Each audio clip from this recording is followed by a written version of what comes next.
Hello. How's it going? Welcome in. How's everyone's Wednesday doing? Having some fun? Having some fun?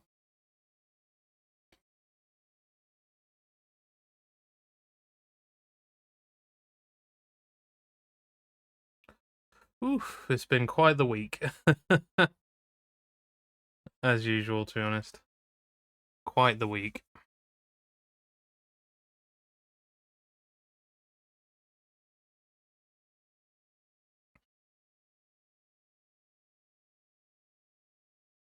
Ah,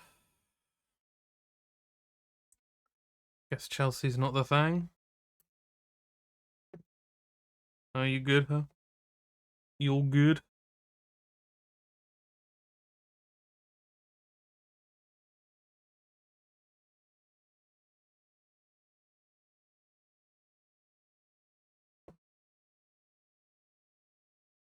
Yeah, me too. In fact, looks a lot shorter now with the headphones on.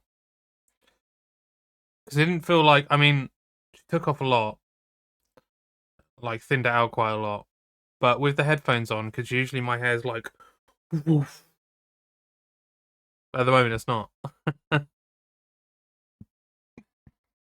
a good trim. Feels no. Oh god. Feels like. Oh god. Oh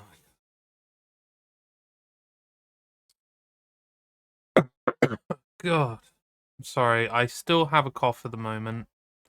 There's not much I can really do about it. I don't know what's going on. It's a bit frustrating. Um, don't want to have to see a doctor about it. I don't have to see a doctor about it.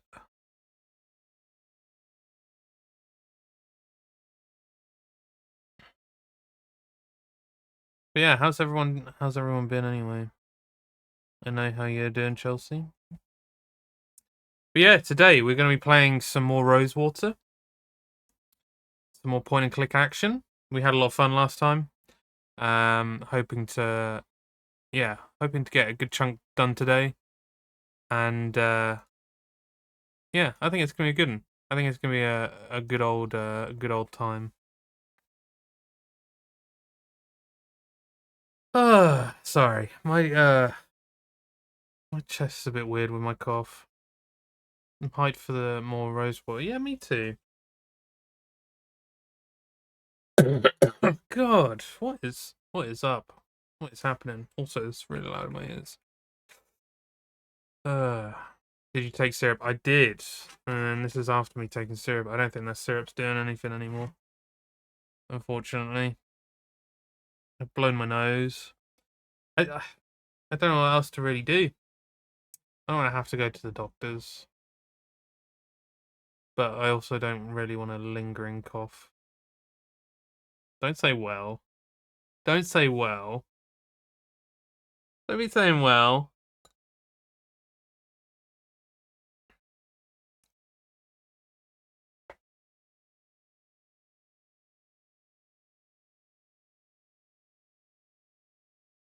I don't want to go to the doctors. I might, maybe next week. We'll see.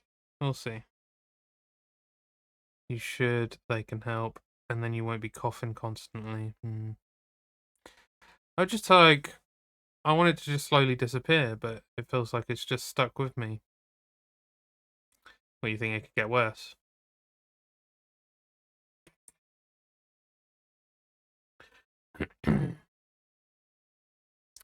You think it could get worse? Blech. Yeah. It's just like, it isn't frequent cough though, it just comes and goes throughout the day. Yeah, I guess so. Yeah, for the lungs. It's just like I feel something up here. It feels like there's like a tickle up here. Like at the back of my, top back of my throat. God, look after those bad boys. Those bad boys being my set of lungs. Those cheeky bad boys. Could be nasal drip. Yeah, I wouldn't know. I don't really know what it what it, feels like, or what to really associate with, So I'm unsure. No. Probably is close to that, right? Something like that.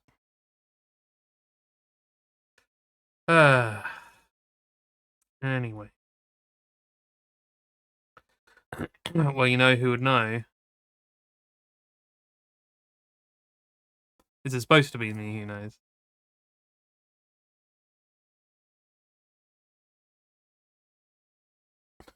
What the fuck is that?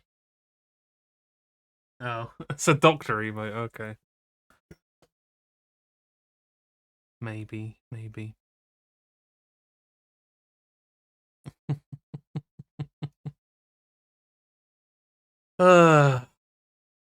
I'm wondering if, like, I should probably skip Yap today.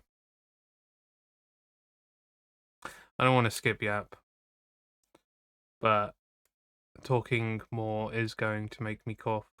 And if I do Yap, I'm going to cough more. It's a weird one. It's a strange one.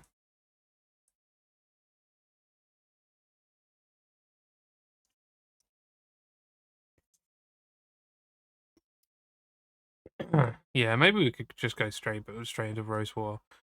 The thing is, there's a lot to talk about. I've got a lot to talk about. And and I don't think tomorrow. Sorry, I'm all over the place at the moment. It's really weird. Just gonna grab my tablet to put you on BRB 1 sec. Okay.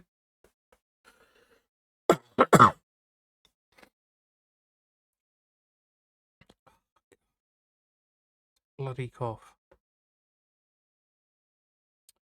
Yeah, sorry. So tomorrow there is going to be some different stuff happening. Put out a post on it on Discord at some point as well. Maybe after today's stream. I have some really fucking good news. My graphics card has finally arrived. It's not currently at my house. It's at my parents'.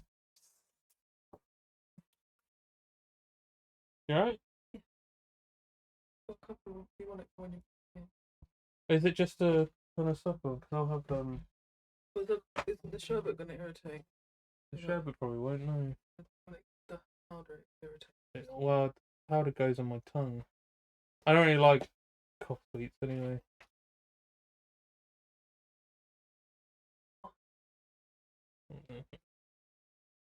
Piece of work. There's only 2 in here. My gold dust, by the way. They're gold dust to me. Okay. You know how valuable they are, and I'm giving them away. I appreciate it. Thank you.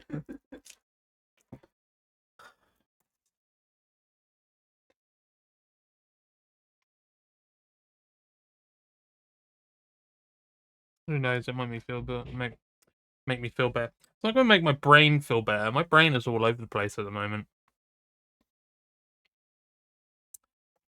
But yeah, my graphics card is at my parents' at the moment. I will be picking it up tomorrow. Ah. Oh. I am Geordie's evil twin. I am Geordie. You pronounce the J in a different way. I'm Geordie. Geordie. It's been a while since you've been in the thing. How you doing, Flynn, anyway?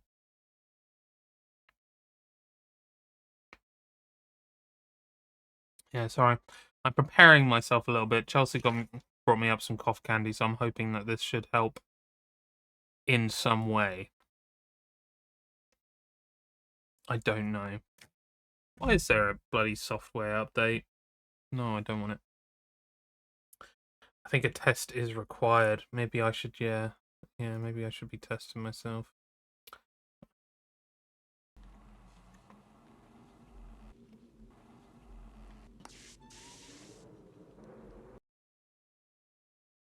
Cough don't mean shit.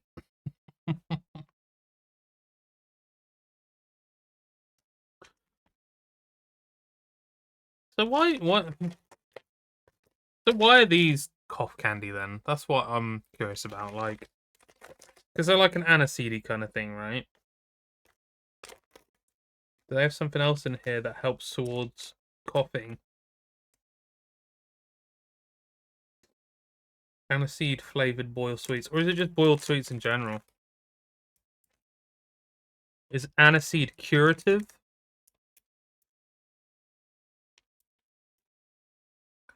Generally beginning to wonder if it's broken. It has been a long time.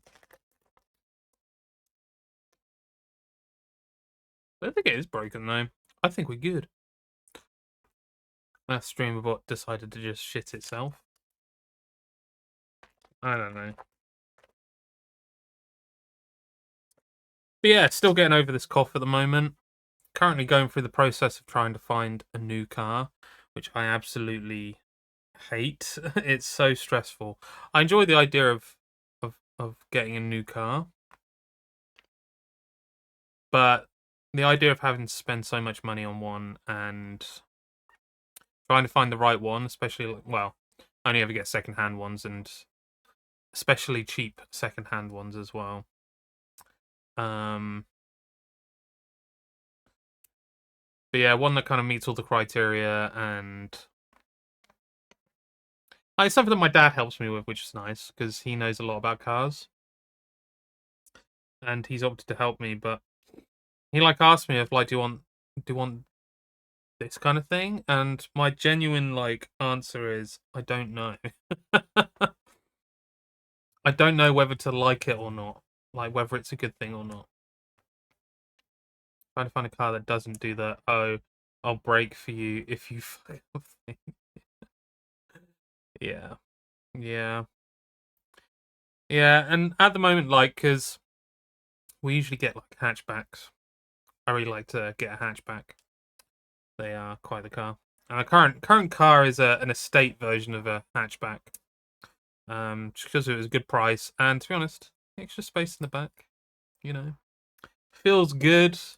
Feels good to have that extra space that we probably don't utilize enough. But hey, there's extra space. That extra space is there. But yeah, it's like I want to get another car that's the same age as what this car was. So it was about a decade old. So looking for a 2015, something that's a decade old now. And not only has like prices just shot up since then, but it seems like a lot of hatchbacks have just decided to turn themselves into semi SUVs, which I didn't like the idea of, but actually there's some that are less SUV and more hatchback, and I'm willing to make the what's the word? The sacrifice to get one of these instead, because they seem to be like a little bit cheaper because they were super popular when they came out. So there's more of them, and I'm guessing it means that it's just they're not a rarity. We can buy them for a bit cheaper. So what I'm currently looking at the moment is a hatchback cross with a SUV. We'll see. We'll see. I have a feeling this is going to be a very it's going to be one of those streams, I think. Usually my streams are pretty chilled. These are going to be massively chilled. A massively chilled stream. I'm going to try to not talk too fast because that does become a problem with my cough. Schlip schlop. Ooh, the chillness factor went away. I'm assuming, Flynn, you were aiming for that. The other one. See, even Murray can't get me to dance. Even Murray can't get me to dance.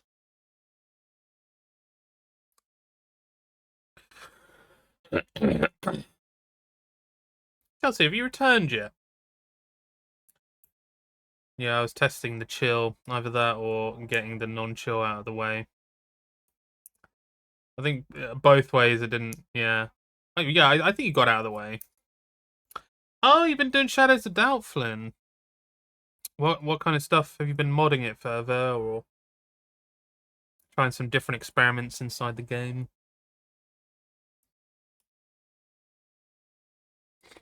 Hmm. You know what? Fuck it. We're talking about it. I'm gonna yap. I'm gonna yap. Doing some random door-to-door, trying to find a theft suspect, and there was a murder literally in the apartment opposite. I saw the killer run out of the flat. Wow, arrest him on the spot. That's really cool. That's cool. That is a possibility. Also, the chances of that happening, because the amount of like buildings and then floors that you'd have to be on. Although I suppose it would have been the murder of the same one that you're investigating, right? So I guess they stayed in the area, maybe. Yeah, I just assumed it would just drop the evidence at the scene, but no. Actually runs an event that creates it. Oh no, the first one was a random side quest. Interesting. Wow, yeah, that is there's a very low chance of you catching that then. It's pretty cool that you can just make an arrest on the spot though. Right. Yeah, we're talking about it now. So, you know how I was talking about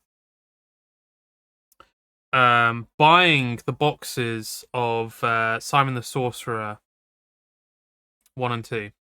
And for anyone that wasn't here for the last time I was yapping about it, I ordered it off of the site that is still around from the creator of Simon the Sorcerer. And yeah, ordered both of them. Something happened where we had to converse through email. I asked him if he would be able to sign them, and he said yes. I also asked him. He also mentioned the store was shutting down, which, by the way, lucky that I got in there when I did. I was turned up after I rested and turned it in, proceeded to check out the scene. We ignored the suspect. Oh yeah, bastards. There's someone running away. Maybe we should nah. No. So yeah, through some back and forth. He mentioned that he was permanently shutting down the store, and I said, when was it going to happen? There's some other stuff, and he asked which ones he'd keep them aside when I did have the money to buy them. I ended up saying a couple of them. So it was the Feeble Files and Simon the Sorcerer 3D. I asked him if he could sign those as well. But I also said, if you send me a way to pay you, I'll do that now because I was going to borrow some money off of Chelsea. And I never got an email back. Yeah, I didn't get anything back from him. And a few 3 or 4 days passed. Welcome back, Chelsea. 3 or 4 days passed, and I got myself a box. Got myself a big old box. You know, a big old box. We're just gonna. And I knew exactly what it was. Like, there was a couple of things I had coming. I had something that I pre-ordered, which was the Flippy Drive, which is like a hack device for for GameCubes. I pre-ordered that like a year ago or something. And then there was this box, which was like, it's big enough to potentially have some boxed games in it. And lo and behold, I was right.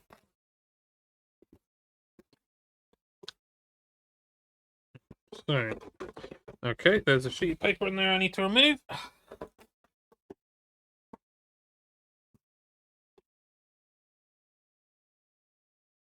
Oh, hey, Magic Man, how's it going? Stinkies? God damn.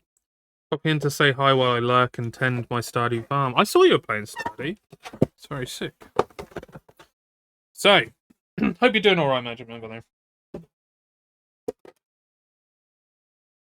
Original box, Simon the Sorcerer 1. In really fucking good condition. I noticed it doesn't have a signature on the front. And I was like, oh, okay. Maybe he didn't have time to sign them. But I looked on the inside. And he fucking signed them. Oh.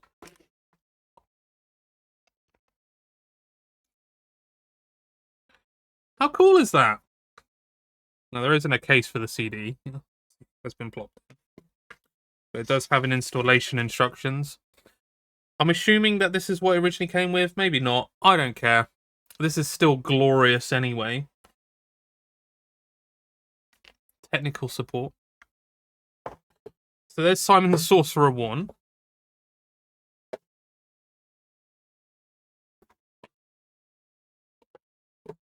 Simon the Sorcerer 2.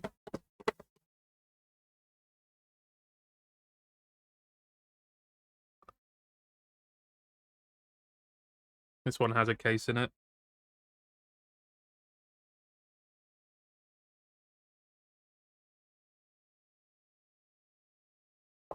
Very, very cool.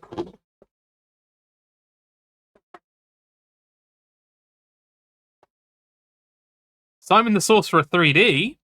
So, this is where I was like, whoa, okay, he sent me the other stuff that I asked for, but didn't ask for money. And I still need to email him. I haven't emailed him yet. I got this a couple of days, and I need to make sure I tell him. And I'll probably be like, are you sure you don't want me to give you some money for the rest of this stuff? Because I was fully willing to, and he definitely deserves it. There's no signature on this one. I have a feeling he didn't have a Sharpie. I think that's the thing here. I don't think he had a Sharpie unless I didn't actually check this. No. He didn't have a Sharpie because he wrote them in ballpoint pen, which I'm okay with. So yeah, sent me extra one.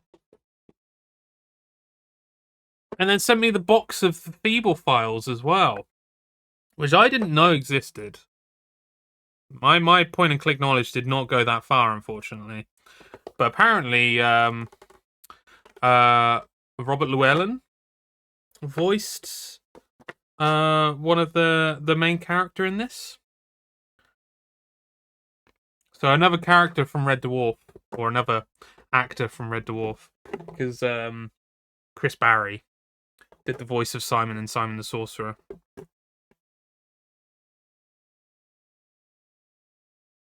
Look at that. And this one came with a bloody mouse mat. I'm like, when I picked this up with my parents, I was like, yeah, I can't wait for these ones. Like, I'm going to just open it. I'm not going to open it on stream. And I was just like, blown away. What a cool fucking dude this guy is. I cannot express how cool this is. Like, it's so cool. And it's wild. And I don't know. It's wild to me. Because Simon the Sorcerer, those games, beloved. I absolutely love these games. They are so good. They're so good. And I will play them on the stream at some point. But I couldn't believe it. So I only paid for Simon Sorcerer 1 and 2, which was 20 quid, by the way. And he gave me the rest of this stuff. And I just like, I can't express myself when stuff like this happens. It's like whenever like someone decides to like sub a lot in stream or express their way of like giving something that they don't need to, and it's like, wow, it's just I can't express it. It's so cool. So yeah, the and one of the things I kind of learned from this as well is I've never been one to kind of speak out about could you do this or whatever. And it kind of fell in my lap that he emailed me, and I knew it would have been him because. So he didn't sign off as Mike in that first email, but the email was Mike Woodruff in the title. And I was just like, I'm just gonna shoot my shot. Shoot my shot. This is my chance to shoot my shot, and I'm gonna just ask for it. And I can't believe it actually happened. Above and beyond as well. I just can't believe it. So yeah. So I mean I made sure to say that I was a big fan and that it was specifically for my collection. So I think that kind of potentially kind of went into it as well. But yeah. I'm sorry I don't have the words to kind of express fully how I feel, but that was like a fucking key moment in life, I feel like. I know that it's such a small thing, but you have to remember, like, I didn't have many games growing up, like really, really young. Simon the Sorcerer and Simon the Sorcerer 2 was one of them, and I just ended up playing them over and over again. So it's yeah, it's just one of those things. Anyway, I'm gonna veer away from this now because yeah, I don't know. I'm getting the feels from it. I haven't been able to decide who you're marrying yet, Magic.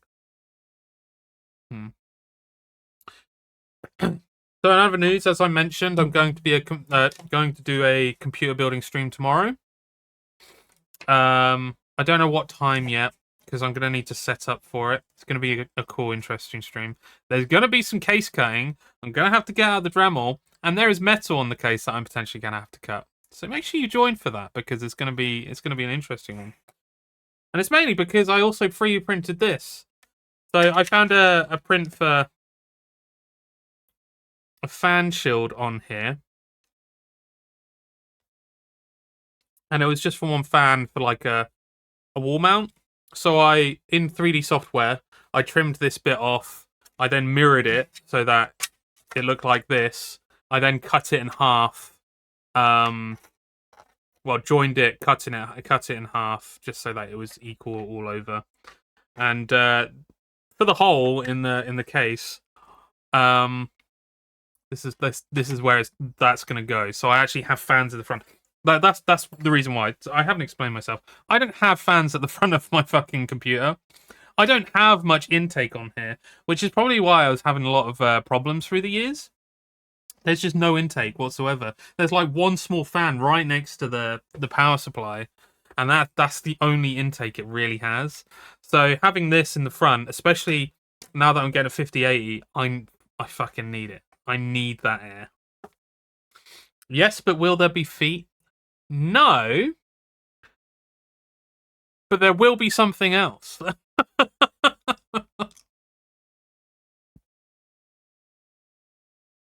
Make sure you join for it, because it's going to be a lot of fun. There will be something else. That's what I'm going to say. So yeah, prepared for that. All good. And then one last thing. I went over my parents, and this was when I was picking up. No, it wasn't when I was picking up stuff. It was another time that I went. And my mum was like, "I've got something to give you."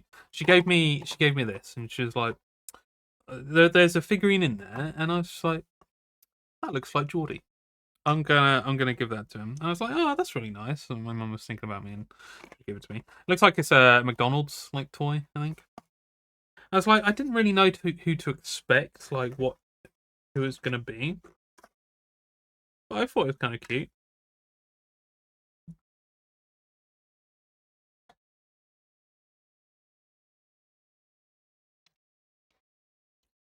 Give this guy a pair of glasses and that'd pretty much be me, wouldn't it?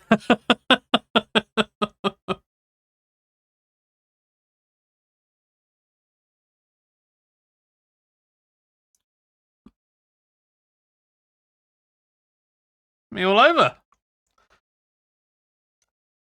Yes. Oh, I'm sorry, Flynn. Is it not close enough that I can't look like Jason Momoa? Is Jason Momoa so much of a hunk that this chud of a man, could not look like Jason Momoa? Look, my mum just called me Jason Momoa, and I find that very, very flattering. Because, yeah, he's a good-looking man. What's the character name, though? There is a character name for him. I know it's Jason Momoa, but because my nephew was with my mum as well, and apparently he knew his name, and he wanted the toy until my mum said it looks like Geordie. You should have it, and it's like, oh yeah, sounds good. Yeah, it is Jason. Yeah, Jason Momoa. And look, I'm taking that as a heavy compliment. And we putting this somewhere. I don't know where we're putting it. Garrett Garrison. What a name. What a name. I don't know where I can put him though. Like where?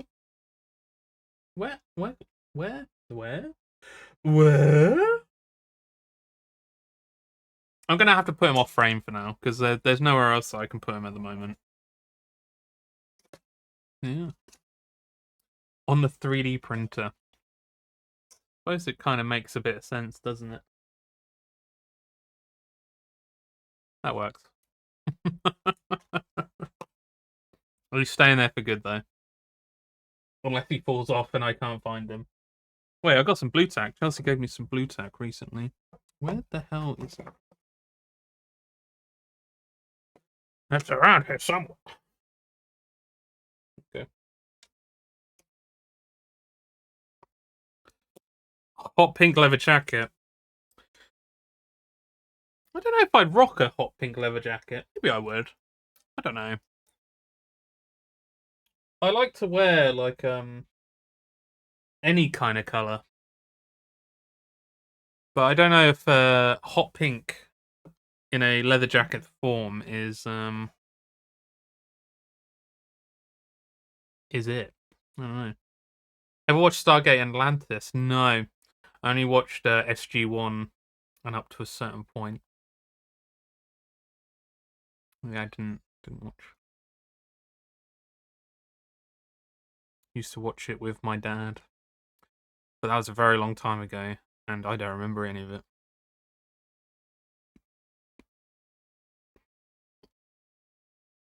Season 2 onwards was one of... Jason Momoa was in there! Ah! Ronan Dex, I didn't know that. Interesting. Nice bit of trivia. It's a nice little bit of trivia. I like that. Cool. So yeah, a lot's been going on this week, and yeah, I wasn't streaming yesterday because of the haircut. I was getting a haircut yesterday, and so did Chelsea as well. Her hair looks lovely at the moment.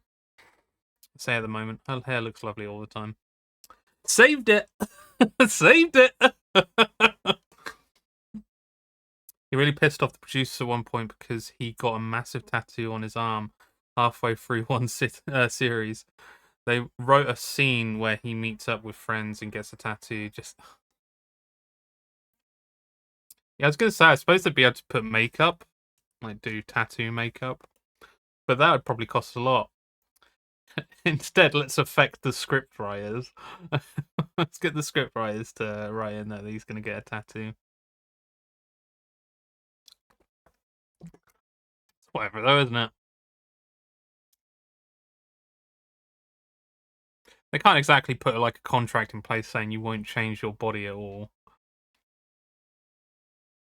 What is this?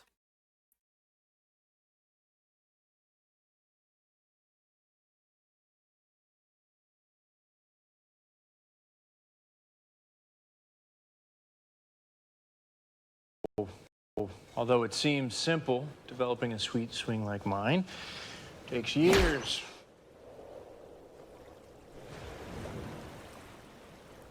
Whoa. Like that? That's okay. Okay, you can't even see where it landed. Well, it's not a distance game, it's an accuracy one. We'll pick a spot, I'll hit it there. First off, your grip. It's all wrong. God damn. Oh shit, I didn't have it on the screen. Sorry, let me just Although it seems simple, developing a sweet swing like mine takes years. My bad.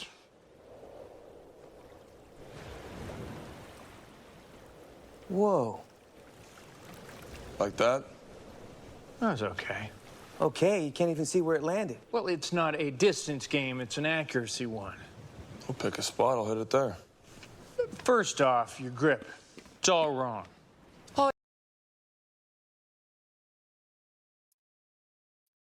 have to say, like, he has hinged up since then, hasn't he?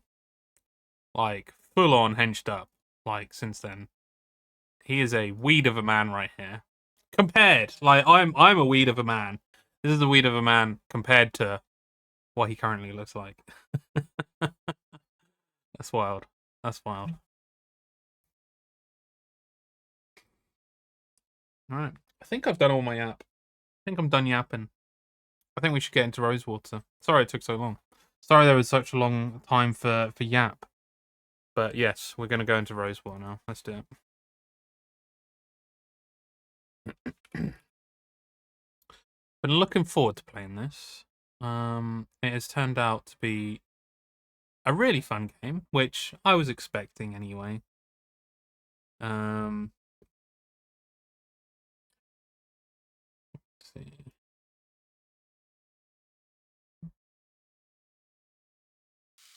I think I should still be attached to it. Okay. Let me just change the game over to Rosewater as well.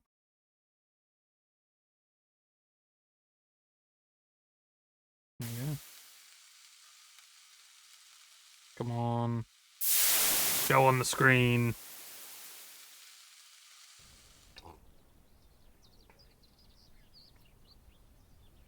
There we go. I know I'm still attached to it. Alright. Okay. We should probably do a quick recap. So, we play as... I have got my notes, which are purely just names. Because I only ever forget names. If I remember the names, I kind of remember the story. So this helps a lot. The main protagonist, we play as Harley Lejeune, which if you remember the surname, it connects us straight to Lamplight City, one of the characters, and there is an advert. What the fuck? That's fine. The recap can be the advert. That's fine. Yeah, Harley Lejeune. Yeah, it came just at the right time. Who is, we believe, Bill Lejeune's sister from Lamplight City, and this is essentially the story of her leaving that city after her brother's death, which we assume we haven't really kind of like gotten into it too much yet, just like here little bits and pieces here and there, and has journeyed to a wild western town of Rosewater. She is a freelance journalist, looking for a job, except she's kind of stumbled into something else, which is pretty cool. So we went into Rosewater. We met a guy called Gentleman Jake Ackerman. He is a famous person in the area. And he had told us about some riches that we could go out and find. He knows of a fortune that we can seek out and split. So we decided to join him with his assistant, Danny Lau. And yeah, we went to the place that he thought there would be a treasure. We found all of this equipment, which is looking into... Was it the aethericity stuff? I can't remember. Either way, some really kind of magical stuff that's happening there. Scientifical magical stuff. Which I'm sure we will find more out about. And it looks like there's some experiments done, and I wonder if it's linked with the stuff that was happening inside of Lamplight City as well, with some deaths happening and stuff. But yeah, we went to that place. We then went to a fort to try and get some dynamite. We ended up detouring, essentially, to help out this fort to get one of their fallen comrades that was taken away by what's the PC thing? Is it Indians now? Because I feel like it went back and forth. It went Indians, Native Americans, and then went back to Indians. Either way, a clan of people. We got attacked. Not necessarily attacked, actually. We got ambushed by them and taken away to their jail. It was actually revealed that the people at the fort were not abiding by the rules of what they set out in the beginning. And essentially kind of just getting back at them and being like, why is your people out here? And then taking one of them hostage. So there's a back and forth going on here, and I kind of had to make decisions on who I wanted to be with. I decided to go with the clan instead because they seem to be, I don't know, they seem to just want to live their life and not be interrupted by other people. So yeah, and then, oh wait, so there was a guy called Phil as well. Yes, Phil. He was the guy that got chucked out the window at Rosewater. And we saw him at the fort as well. He also wanted to get some explosives for whatever reason. I thought it was Native Americans, but then I thought it went back to Indians again. Either way, Native Americans, Indians, whatever, yes, whatever they're labeled. I don't know. I have no idea. I have absolutely no idea. But yeah, Phil also joined us with us on our journey, which we're now going to split the riches with him as well. And then when we went to the clan, we picked up another person, which I can't remember her name, but I've written it down as Miss Doesn't Lie. Apparently she can't lie. And yeah, we picked her up too, and she seems interested in helping towards getting these funds as well. But we helped out the clan. We helped them to get some ammunition and stuff. We stole from the. I assume it's the army. I can't remember the names of the factions here, but there is another faction, and we stole from them. And now we are essentially just. I can't remember. So let's just continue.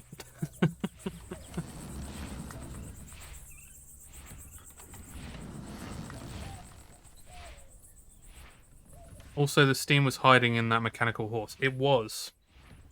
And it's ready to steal your husbands and your wives. And they will go willingly. Because of the implications. If the steel's anything to go by, that crate's full of fertilizer. Okay, so I can't remember where we are. Let's just exit just to see where we are. Oh, this isn't exiting. I genuinely can't remember where we are now. Your husband or wife when they see the steam, yeah. Certainly colorful. I guess we went on a journey towards somewhere. Oh god, I'm really bad. Oh wait! We've got some bits and pieces here that I can just read. Let me go to the end.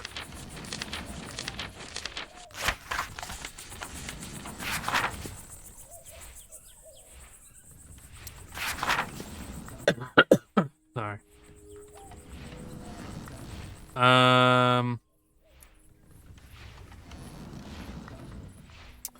Joni was the one who we're working for to get a story as well. Why is there a rip here? That's what I want to know.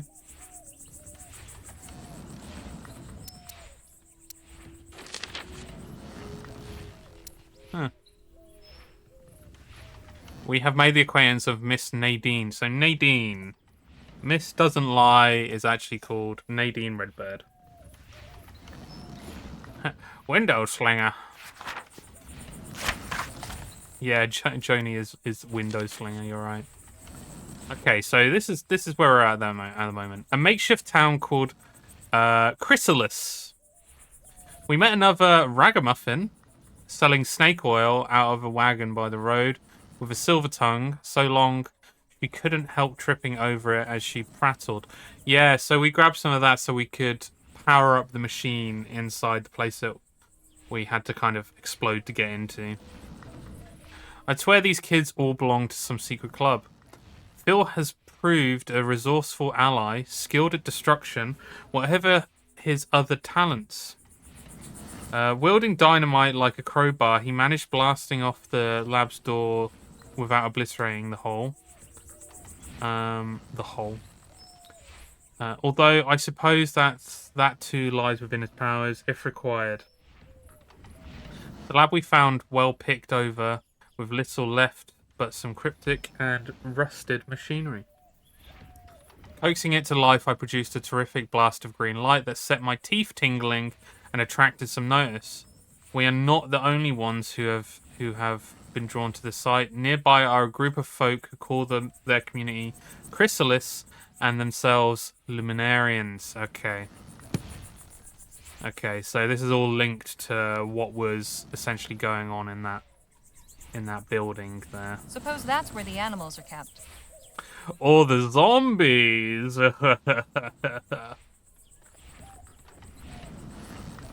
Kitchen to the left, rostrum to the right.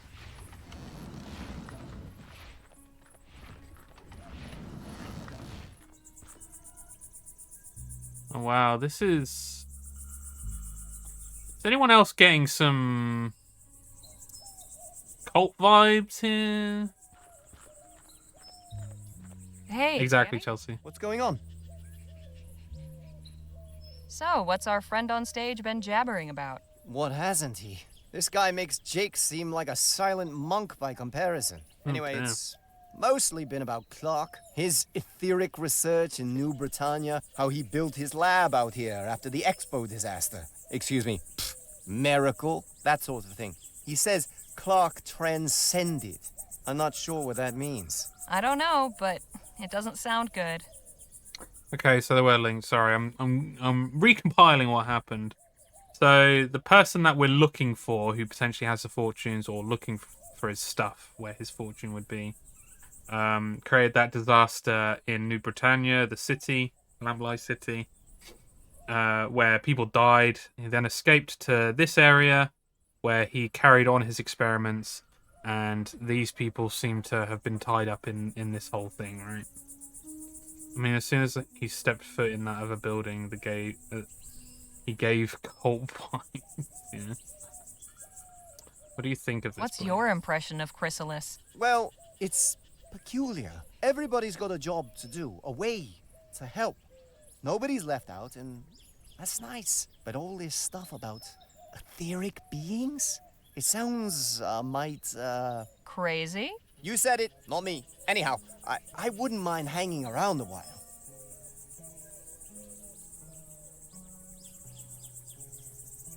Oh. I was wondering if you might help me out with something. What? There's a toolbox inside Clark's lab that's out of reach, and I've had no luck getting it down. Think you might put your pistols to the task? I could do that. Yeah, you want to go right now? Perhaps not this very instant. No problem. Just ask me again when you're ready. Okay, so that is how it is. I was just worried that, like, if we shot that box, something bad might happen, you know? I'll leave you to the lecture. My friends, today we give thanks for our manifold blessings. On this day of celebration, the Evocator's Day of Transcendence. And why do we celebrate today, on the 8-month anniversary? Because 1 is nothing special. 1 is an isolating, selfish, lowly number. But 8 is perfection. 8 is infinity. 8 is the flap of the butterfly's wings. On this day in March of this year, exactly 8 months ago, the luminous ones called Evocator Bennett up to join them in the luminiferous ether. In so doing, they showed us the path of light, where soon we all shall follow. Now our soul sibling Bennett dwells among them in the etheric realm beyond this earth, in a transcendent union of cosmic harmony and peace. This is a cult. What I'm kind of curious about though is, like, I feel like with a cult, either the person who heads it is completely and utterly like involved. They absolutely believe in everything that they're saying and everything that they were told by however it got brought up. And then there's the other side where the person knows exactly what they're doing and is just trying to affect other people. I'm curious to know which side is which for this. Talk to Jake. I hope I'm not interrupting anything. Ah, Harley. Miss Larkin here was just telling me about this fascinating place. Hello and welcome. It's so nice to have visitors. Thanks, but I was hoping to have a word with Jake in private. Of course. What's on your mind? So, what have you picked up from these fine folks? This ethericity stuff is much more complex than I thought. Seems our friend Dr. Clark may have been on to something after all. I'll just leave you to it then. I'll just leave you to it. Alright. Maybe I could talk to her. Begging your pardon. How may I help? What is it you do around here? Plenty. I help in the fields and in the kitchen, but my particular gift is keeping Chrysalis beautiful and its people inspired. All the murals and paintings you see around the commune are my work. And a fine job you've done. Why, thank you. Is this dude trying to get some? I feel like Jake's trying to get some at the moment. Must have been a lot of work. I mean, the art is nice. I agree. You've really managed to liven up this desert with some color. Yes, that was my intent. I'm glad it comes across. How did you end up here in Chrysalis? Ethericity always fascinated me. I joined up with the Luminarians when they were passing through Rampton on their way west. We founded Chrysalis here, close to the Evocator's laboratory, and where the veil is parted. The Veil? The boundary between our world and the ether, the realm of the cosmos, home of the luminous ones. The barrier is very thin here. Can't you feel it? There's definitely something in the air. I've noticed you all I don't share a feel bond of it. butterflies. What better creature to symbolize transcendence? Like butterflies, we too will undergo a metamorphosis, pass through the veil into the ether, and join the luminous ones. Not only that, their wings have 8 sections, and they flap in a figure-8 pattern. Does that mean something? Evocator Bennett's sacred number, of course. Sacred number? What does that mean? The number 8 is very important. It appears constantly in the Evocator's writings, and Bennett himself was born on the 8th of August, 1788. That's quite a coincidence. Coincidence is mere illusion. I need a pen! For fuck's sake! Where's my penis pen? I mean my penis pen. 8. 38.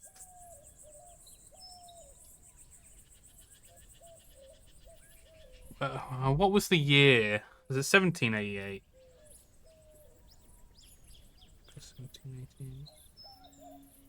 I feel like numbers are going to be helpful later on. Did you ever meet Dr. Clark? I did. Once. Such a brilliant mind. We didn't speak long, but I felt as though we'd conversed for hours. Do you have an idea of where Dr. Clark might be currently? Of course.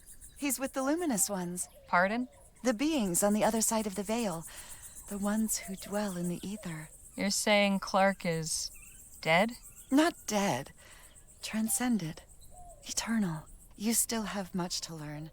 It's good you're with us now. Everything will become clear soon. Trust me. Hate it when, like, I hate it. Like it's one of those things where, and it's a real thing as well because I've seen it in documentaries like Louis Theroux stuff and other things where it's like people assume that like the people that are in like these cults or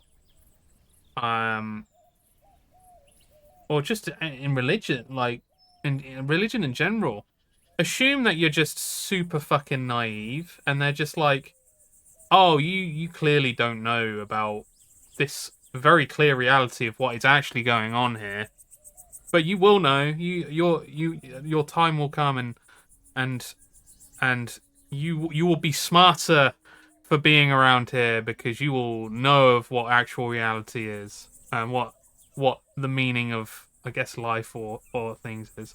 Like that very arrogant assumption that like that their knowledge is exactly like is fact, like, but has no basis on it whatsoever. I hate it. I hate listening to someone who's like so dedicated to their cause, which is mad, like maddening as well. I don't know. There's something about it. So, in terms of like characters, very kind of well written, and in terms of that, it's like to the point of annoying me. What exactly was Dr. Clark's etheric research about? Truth. Lovely sentiment, but could you be a bit more specific? He sought to connect us with the world above, to unite us with the luminous ones. He succeeded in not only opening the door, but stepping through and crossing the veil. He showed that the way is possible. Now we all must learn to follow. All right. Thanks for the chat. Be well. Don't wander too far now. Be well. Some Demolition Man shit. There's butterflies around the The garden. butterflies sure seem to like these flowers. Yeah, they do. The butterflies are in on it as well. We're out of here. I don't want to stick around here. This place sucks.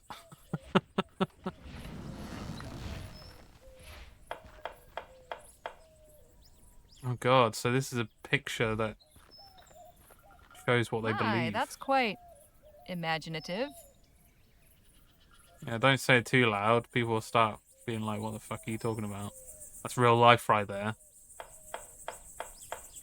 Nadine, could we have a word? Of course. You enjoying yourself here? These are good people. I'm glad we met them. You don't find them a bit odd? I'll admit, I don't quite comprehend their philosophical ideas, but they've welcomed us with open arms. The least we can do is offer open minds. I'll leave you to your conversation. I'm curious about that opinion as well. Because I find it a dangerous opinion to have. Because I feel like they've opened themselves up purely because they want to teach what they believe is truth. And I would find that dangerous. Because the moment that they realize that you're not part of their cause and potentially oppose it in some way, would they remain as hospitable after that? I don't know if I'd want to find that out, to be honest. Let's check with this guy. Excuse me? Ah, hello. You must be one of Miss Redbird's companions. That's right. Harley Legere. My name is Evan. Evan Holbrook. Welcome to Chrysalis. Evan was just showing me the cookhouse. You know they grow or raise everything they eat here themselves? Well, mostly. Sometimes we need to resupply from town, but we aim to be fully self-reliant. Our dedication will be rewarded with bounty. Okay. So, are you the biscuit roller for this community, or what? Not quite. Everyone in Chrysalis does their part. It's my day on the rota to fix breakfast. Do you have a doctor? We have a few skilled in healing, yes. I do wish we had more knowledge of agriculture. Our crops haven't been thriving like we hoped. What's your story, Evan? How did you join up with these folks? Well, like many of the others here, I was living in New Britannia. My wife was there at the etheric demonstration at the expo. I thought I'd lost her forever. But emissary Paul found me. and explained how she hadn't perished, merely transcended. Oh, At no. first, I didn't believe him. I wanted to throttle him, actually. I can understand that reaction. But I realized that in my grief, I had become blinded. Oh, I am so sorry. Ah, don't be. One day I'll transcend too, and we'll be reunited in the ether. Oh, God.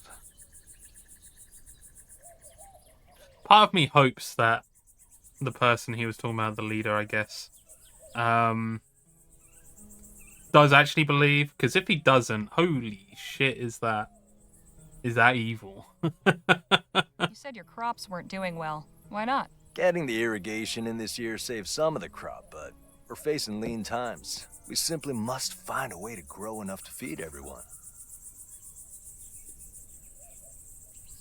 Did you ever meet Dr. Clark? Alas, no. I hadn't really heard of him before the expo. I was looking at the wax anatomical models in the medical marvels exhibit. But my wife said they turned her stomach, so she went to see the etheric pavilion instead. I don't think she really knew who Bennett Clark was either. It was just something to pass the time. If only either of us knew what a significant thing was about to happen. I'm just gonna go along with it. Clark's demonstration? Indeed, the miracle that drew aside the veil and took my wife and the other 14 blessed souls up into the etheric realm. I only regret that I wasn't there, so I could have gone along with her. Do you know where Dr. Clark disappeared to? Evocator Bennett didn't disappear. He transcended. Again, you use this word. What do you mean by it?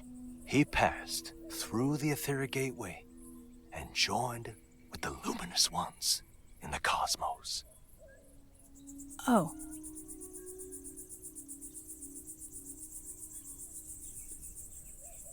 I just want to know what they're basing this off.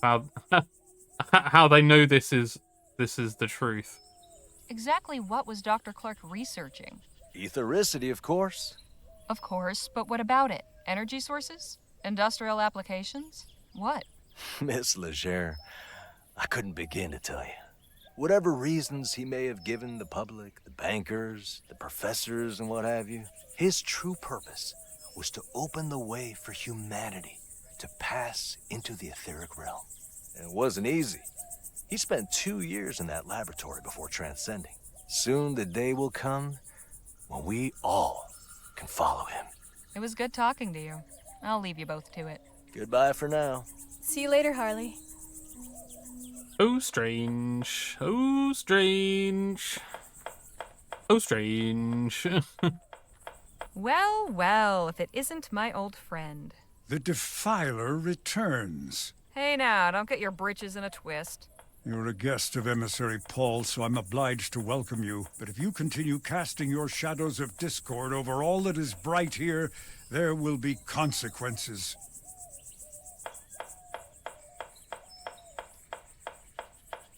Who's this guy? Now just where do you get off saying I'm casting shadows of discord or whatever? I caught you trespassing outside the laboratory. My friend blasted the door off. We did, It's all in the name of research. I'm just as interested in all this as you. You've a peculiar way of showing it. Yeah. Did you ever have a chance to meet Dr. Clark? No, nor did I desire to. No? Ethericity is not a power to be trifled with. I've no interest in meeting someone who treats it as a plaything. Okay, there's a split in this community in some way then. Except he still seems to believe in atheisticity. Where did Dr. Clark end up? Not where he should have. Do you know any details about Dr. Clark's research? He was toying with fire, pure and simple. He may have been inspired and driven to his work by the luminous ones, but he was only their tool. He did not acknowledge their undeniable glory or show them the proper respect. He took a battering ram to the door of heaven. When they tired of the noise, they whisked him away inside the gates, while the rest of us still wait outside. So what you're saying is, you don't actually know. I've underestimated you. I didn't think there could be someone more arrogant than Dr. Clark. It's whole bloody area is brimming with arrogance. I don't know what you're talking about, dude. What's so special about this place that they've got you standing guard? This building houses our collection of artifacts salvaged from Dr. Clark's laboratory. Oh, so you're the ones who looted the place. We did not loot it. We saved important items from obscurity and decay. Thank you for the drink. Drink some grog. How you doing, Seth? How you and Icewing doing? Hopefully all good. Good to see you. You?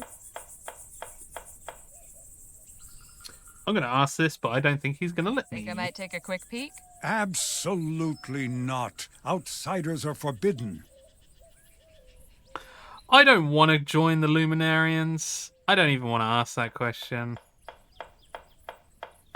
What if I brought you a new artifact for your collection? Then I would be very surprised. We've already retrieved everything of value from the laboratory. Even from that locked room? That room is inaccessible. Do not even consider attempting to breach it.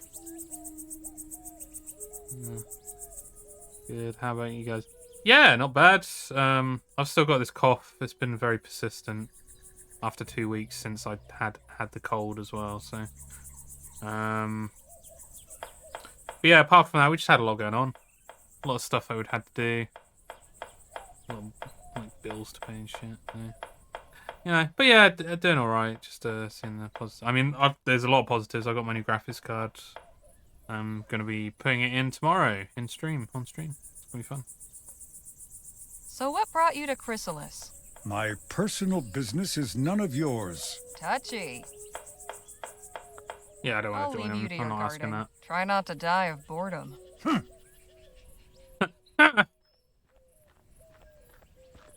This isn't much use with a wheel missing. Handle still looks good, at least. Can I pick up the handle? This isn't...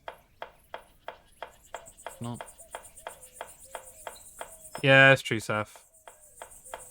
I think it's just like... well, the thing is, like... It's the way that you see... That you could see it with the stuff that's going on with me and Chelsea at the moment. It's like... It's all positive stuff when we kind of think about it. But it just all came at once. And it's like overwhelming. Very, very overwhelming. Yeah. Okay, so there's no way of getting in that building. I'm guessing we're going to need something from there. Oh, you've been playing World of Warcraft. Nice. Are you playing Classic or whatever DLC? It's not DLC though, is it? Whatever expansion is up now. I don't even remember what the expansion is. The newest one is. Alright, better get back to that. The science lab. I can't be seeing things. Danny and Nadine saw that strange haze too. There's nothing wrong with my eyes. There must be something wrong with the sky. Yeah, it's a bit strange that this is happening.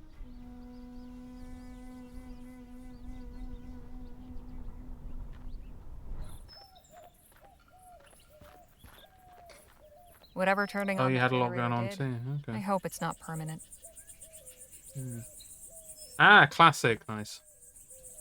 All right then. What? Oh, it cleared up. Oh, why did it clear up? Huh. There's someone in here. Did someone turn it off? Better someone turn it off. Hey, Phil. You in here? Had enough of those luminous lunatics too, did you? Yes, I had to get away. They're just too... peculiar. I hope the others are not seduced by their fantasies. Anyway, now that the power is restored, we can see about getting inside that locked room.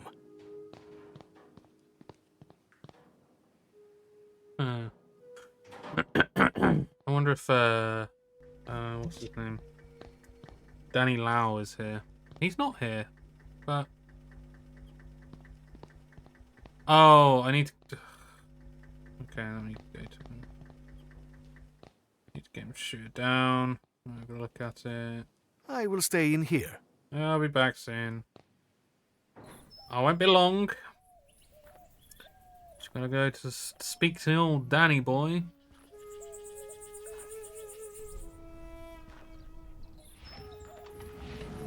Okay, so he was in this direction. Okay. Hey, Danny? What's going on? Let's go see about getting that box in the lab down. Sure thing. Just lead the way. That's it, up there. Right.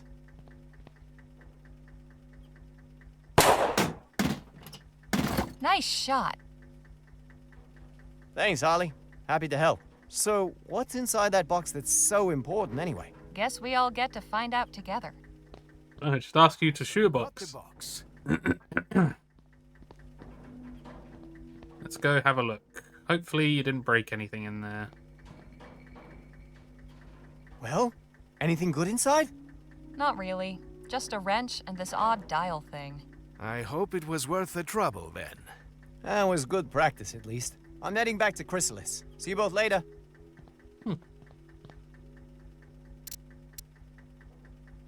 Oh yeah, it's a knob. That's a good old knob right Round dial with a small red notch on it. there. Yeah, that's a good knob. Have a look. Oh wait, I don't think I need to look at this one to see everyone. Seems to be working now. Yeah, we good. Let's go to the other one. This one right over here. Yeah, we be looking, Chelsea. Some kind of console. Seems to connect to a few things.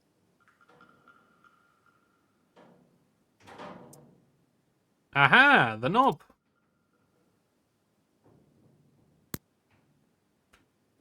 So, we assume...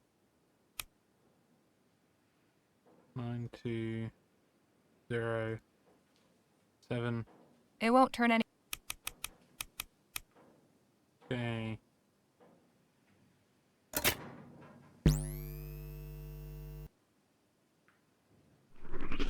Phil, you might wanna... Why don't they just sit there? Move! Move. Are you alright? I think so. The cage seems to have absorbed that energy. Just warn me before you try that again. So, this console operates equipment by setting the dials in a 4-digit sequence. And it looks like it's connected to the door as well. Which means I need to figure out the correct sequence to get it open.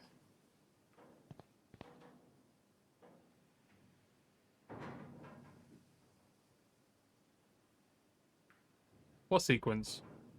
Where?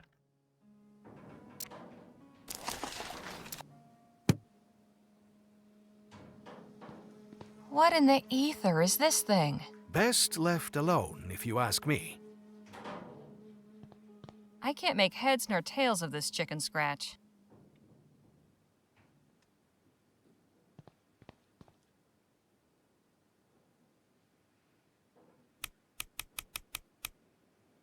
Let's try 1788. I'm pretty sure it was 1788.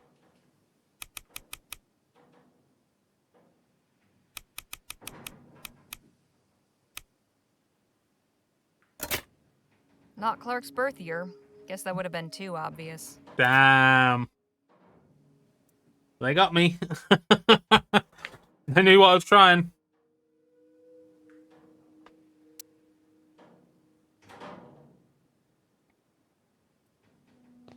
So there will be another 4-digit code somewhere. Let me talk to Phil. Hey, Phil? Let's talk. What about? Any ideas what the code for the door might be? Hey, it could be anything. Are you intending to guess it? Unless I find it written somewhere, I don't see any other way. Santa Maria, that could take months. If what is behind that door is so important, then the code itself must be something meaningful to Clark.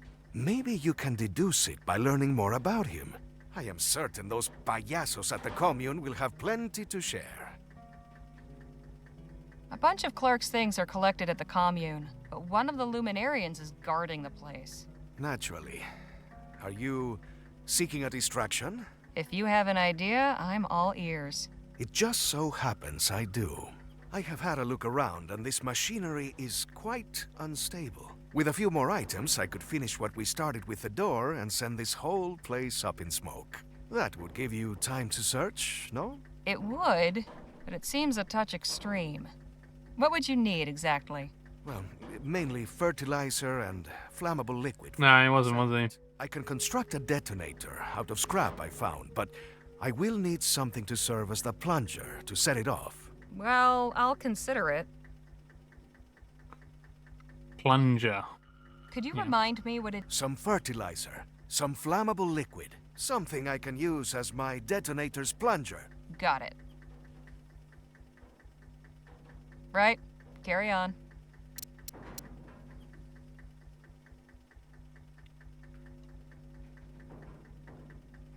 Don't know if I have anything, but we'll see.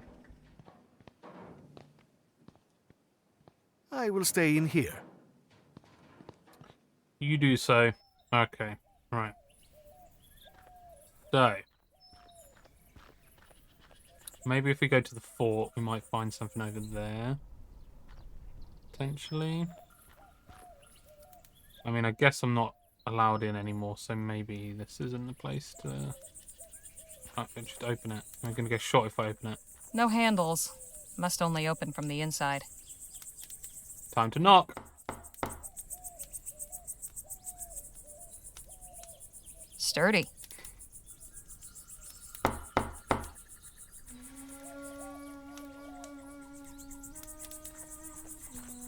Hey, guard! Guess he doesn't want to talk.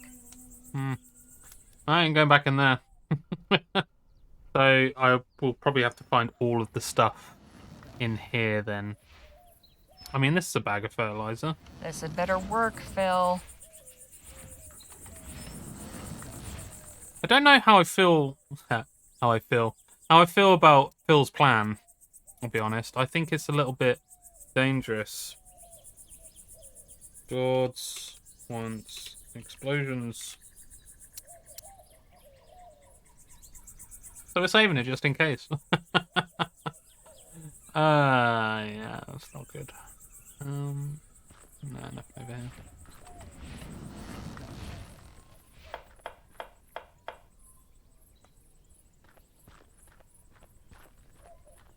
This isn't much use with a wheel. I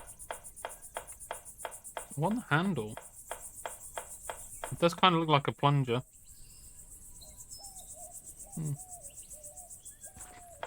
Nadine, could we have a word? Of course. Any ideas as to how to get that fellow over there away from his post? Be confident? Afraid this situation's a bit more complicated than that. Still good advice, though. I'll leave you to your conversation. Yeah. I was hoping that there'd be more plans like the previous thing that we did. I'd be like, maybe the loud and destructive plan might not be the right plan. What's on your mind? I got a theoretical question for you. Shoot. Say you needed to come up with a sequence of 4 numbers. What would you pick to make it easy to remember? Hell, that's easy. 1817. That didn't take you long. It's the year I broke my first filly. If you get my meaning. Not something one forgets easily. Right. I think I've found a promising lead. There's a shack on the other side of the commune full of things salvaged from Clark's lab. Only problem is it's being guarded by that first luminarian we met. Oh, the feller with the tinfoil chapeau? The very same. How can I get past him? He's a peculiar one, but he seems to be the most reverent to these folk. Perhaps you could win him over with a peace offering. There might still be something in the lab that's been overlooked. I'll just leave you to it then. There is a book in there. There were books in there. I feel like I'd rather do that than a big explosion, you know?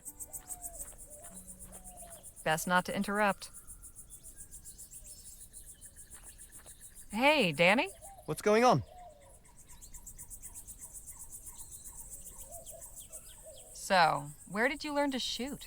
I, used to know some folks that were handy with pistols. They gave me a few pointers and I just sort of picked it up. If you had to pick a 4-digit number sequence that was easy to remember, what would you pick?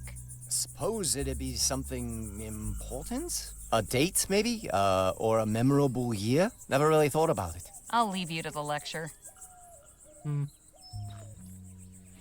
Okay, let me see if I can get that book.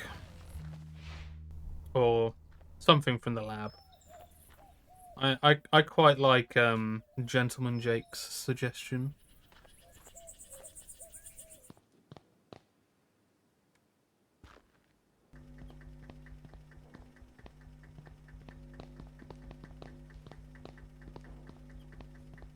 Just a bunch of useless books. To you? We're just like crap into it.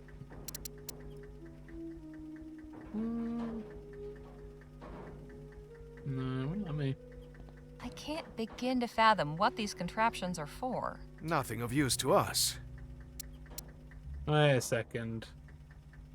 February 12th, 1850. This letter. Clark, I hope this letter finds you well. Upon hearing news of the reactionary and ignorant ban our leaders have seen fit to impose, my thoughts went to you and your thankless labors in the wilderness. When they hounded you out after the expo, and I wouldn't be surprised if Leroy's cronies sabotaged your display to discredit you, you were undaunted. After enduring such a trying year, I know how much building that lab out there meant to you. A turning point in your fortunes, or so it seemed. Yet I am sure you will persevere once more. One day when rationality again prevails in the halls of government and this silly thing is lifted, I hope to take you up on your offer of a tour. If you've returned to the bosom of civilization by then, all the better. With warm regards, Dr. Roderick Nethersole. P.S. How you managed to rig a TT-180 console to control both your equipment and door mechanisms still baffles me. Mine is destined for the scrapyard.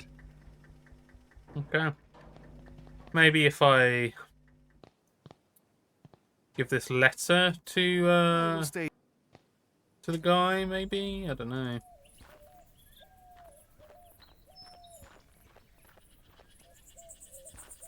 Is it dangerous to give the letter, though? Because it does mention about how to open the door.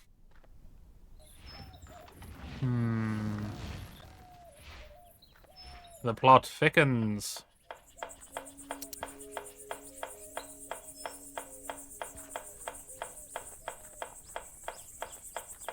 I found this letter in Dr. Clark's mailbox. Interested? If I were, I'd have taken it myself.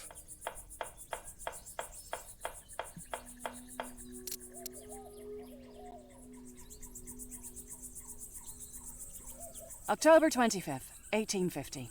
Dear Miss Leger, thank you for submitting your sample. Your writing shows real potential. I'd like to extend an invitation to meet with me at the offices of the Rosewater Post and discuss the possibility of an extended commission. How soon can you arrive in town? I await your reply and look forward to making your acquaintance. Yours, Joan Gallagher. The beginning of the end for Clark. He should have known better. Please don't waste my time with your refuse.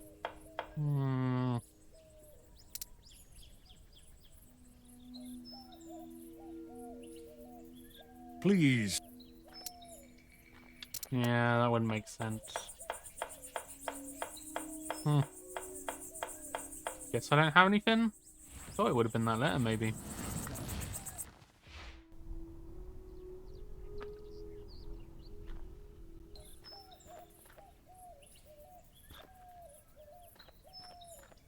The good doctor was pretty self...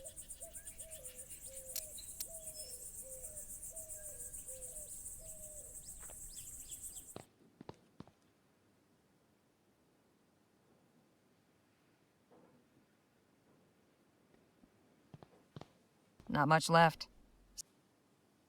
I'm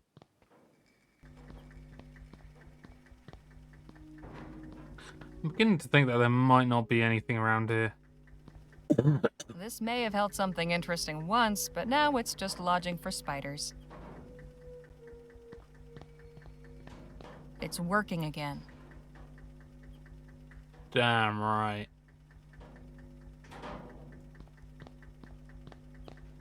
There's more than one way to get a box open. Open the box. Alright, let's give this down. Smell? Yep, that's fertilizer, all right. Here's some fertilizer for you. Ah, excellent. Thank you.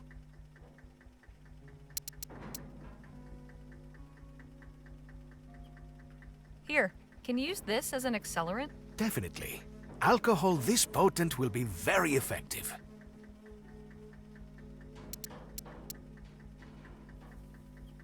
A fine tool. Why, thank you. I do not understand why a man would want to keep something that almost killed him.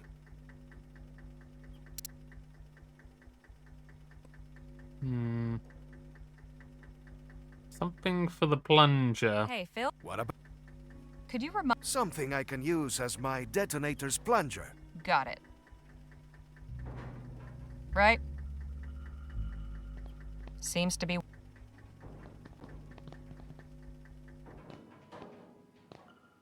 I mean, can I take off this switch now?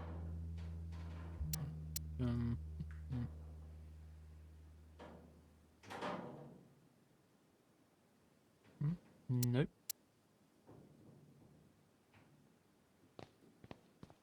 Empty. Not really surprising.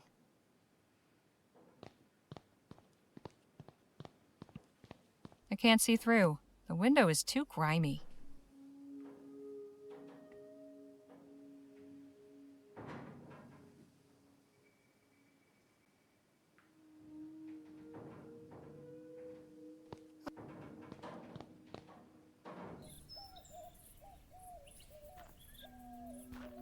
Guess it's gonna have to be somewhere at this cult camp.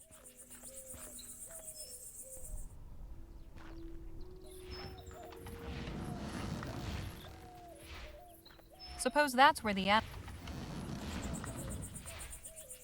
Stop making crazy assumptions, Harley.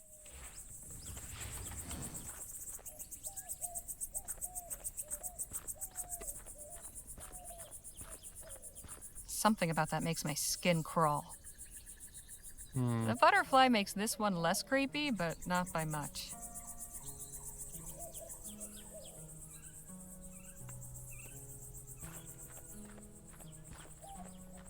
A reliable water supply is everything out here.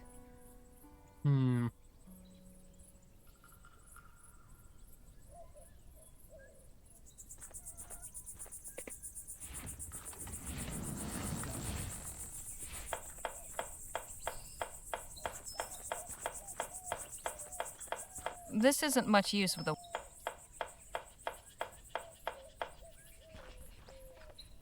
Hello again. Miss Legere? Your friend over there refuses to let me in to see Clark's artifacts. Yes. Samuel is quite a stickler for the rules. Sometimes I think... Yes, Samuel is quite the bastard. It was good talking to you. I'll leave you both to it. Goodbye for now. See you later, Harley. Thanks, Chelsea. Is this breakfast? It will be. I hope everyone likes it. Quite the contraption.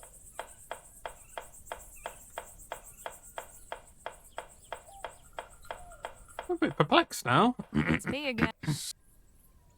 So how does one go about joining your little club? You think if you joined us that I would just suddenly allow you to enter? Sure. Yes. You said only outsiders were forbidden. Nice try, but not on my watch. I'll leave you to your guarding. Try not to die of boredom. Try not to be a bastard while I'm away.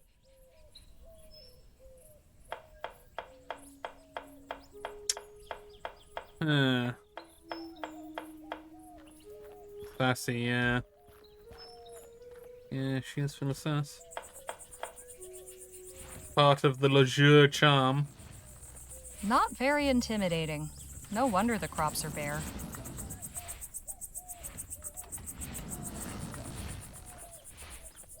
They have an automated irrigation system. Pretty ingenious. Seems like they're pretty self-sufficient here. Suppose that's where the...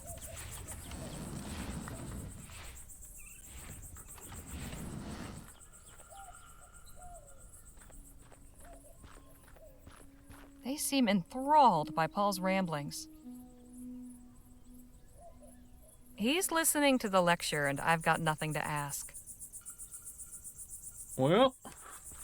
Begging your pardon. How may I help? What's the meaning behind those shadow paintings? We commemorate those who have transcended, and those who will. Hence the butterflies? Very astute. Yes, the butterfly represents the immortal soul, the essence of a person in their fullest flourishing. The butterfly is pure potential, contained within those who have not yet transcended. Once someone has passed into the ether, it is released and flies free. Why, that's mighty poetical. I can see that you have quite a bold, brilliant butterfly stirring within you. You don't say. You see that, do you? If you permit me, it would be my honor to paint it. Only if you're willing, of course. Everyone's journey to transcendent readiness is unique. Perhaps you could tell me more about it once Harley's done talking. With pleasure. All right. Thanks for the chat. Be well. Don't wander too far now. How are you holding up, Jake? Oh, just fine, just fine. Jake fucking trying it. What a dickhead. Right, okay. The butterflies sure seem to like these flowers. Kind of wish I didn't walk into that conversation.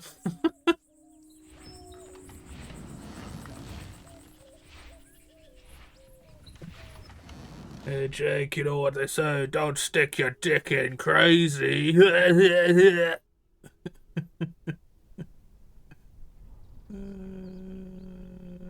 But also Jake, yeah, don't stick your dick in crazy. That thing has seen some action.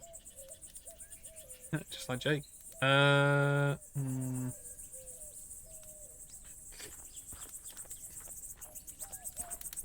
Nobody in sight, but I'm sure there are guards somewhere.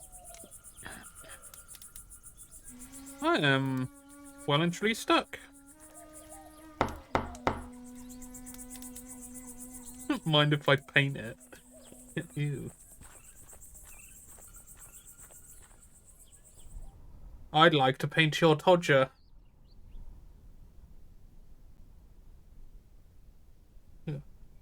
Okay. I think I just heard saying, what the fuck? I told you it can be a butterfly. What are you talking about?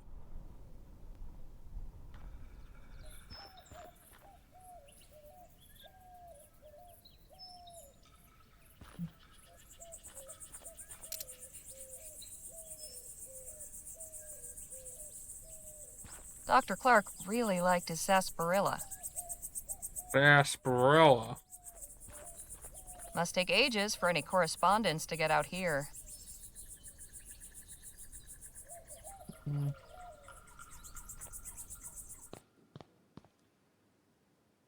I've heard about the Elizabeth Arden cream too much, or whatever it's called.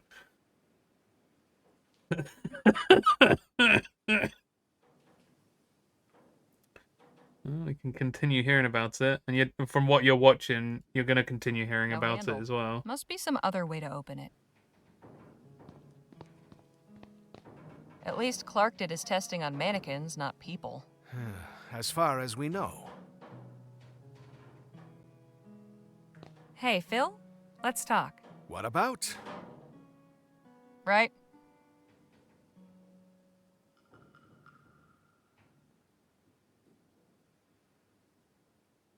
I'm going to do 1817, which is what that guy said when he lost his virginity. 18...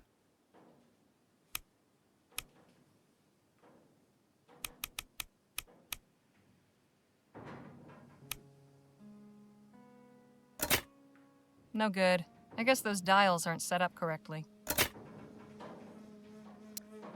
God damn. Damn.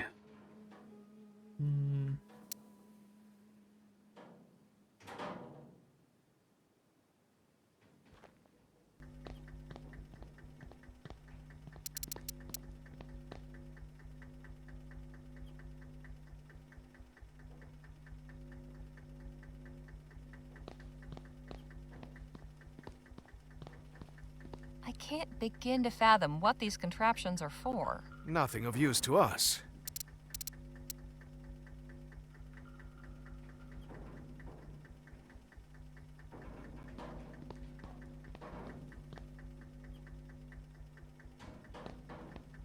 I don't know why you can't use that as a plunger, Phil.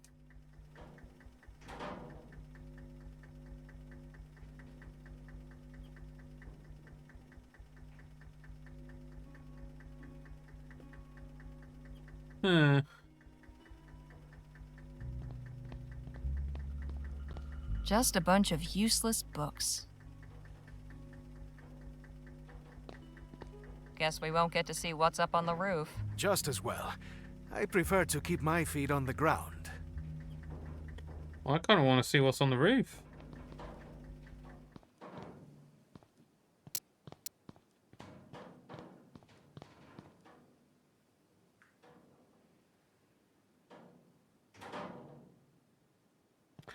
Oh. We'll stay in here. I'm going to use a bloody spanner on the cart. I'm going to be doing this in front of old Bellend Boy. Like, what? I feel like he is going to say something about it, but hey, we'll attempt it. So, one of the things is there could have been a clue where it's like, it gives you more than an eye, and it's like, try to pull off the handle, and it could be like, I can't pull the handle off with my bare hands. You dumbass. You know, something like that.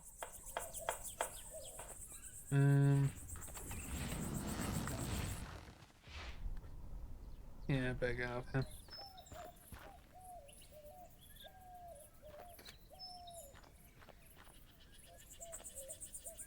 Got there in the end, though. Here you go, we'll do it your way. Will this work as a plunger? Why, yes, I think so. Thank you. Perfecto. This is everything I need. Are you ready? Absolutely. Meet me outside in a quarter of an hour, and prepare for a show that will make Jake envious. All right, everything is prepared. Take one last look. When you are ready, just say the word.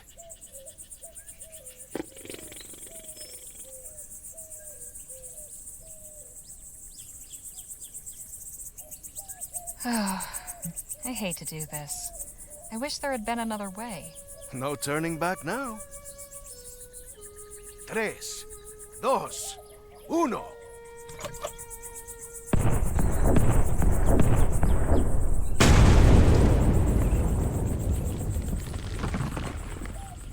Carajo! That was beautiful! Now, I suggest you get back to the commune and find whatever it is you were looking for. I will meet you and the others by the railroad tracks when you are done.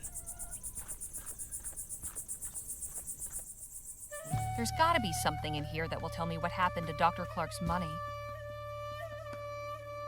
I feel like that wasn't the correct thing to do, but...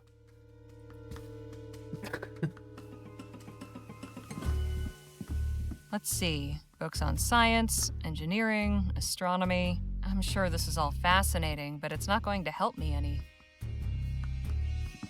More scrawled nonsense. Why would they keep this? The things some people will keep for posterity, I'll never understand.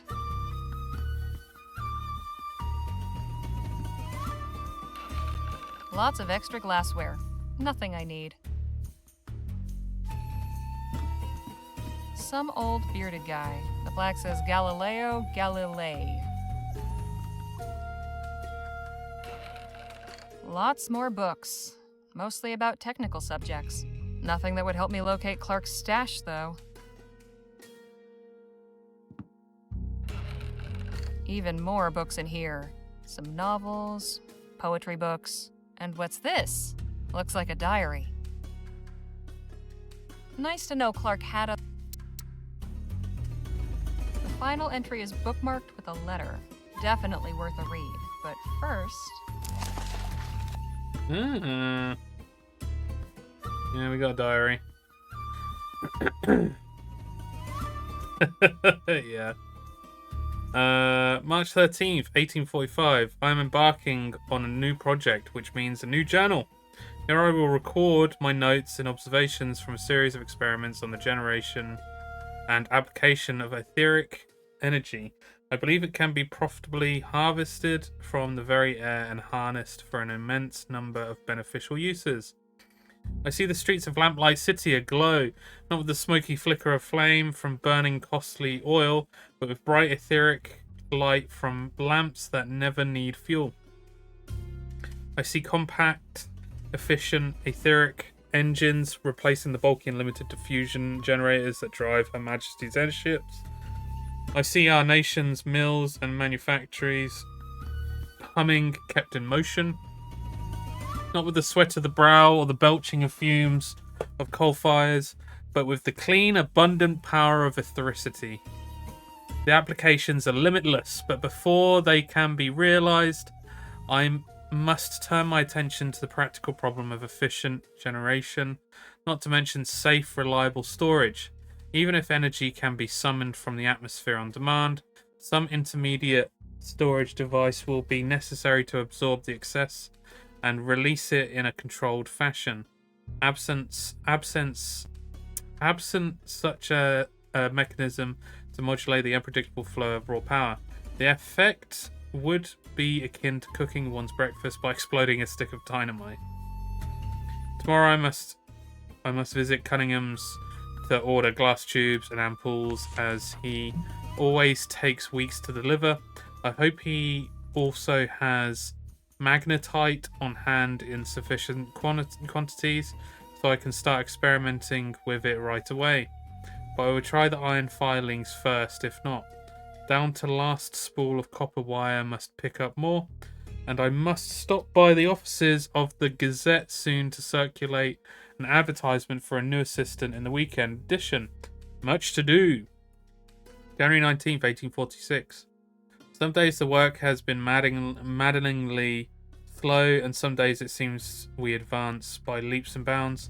I am kept too busy to think often of writing in this journal, yet I have made notable progress. I have built the first prototype capable of harvesting ambient etheric potential and channeling it to produce energy. In this instance, heat. There is as yet no flow regulation mechanism, so the entire energy yield feeds directly into a copper heating element suspended within a water-filled cylinder fixed with a thermometer. The top is left open to vent the steam, which is frequently produced in abundance.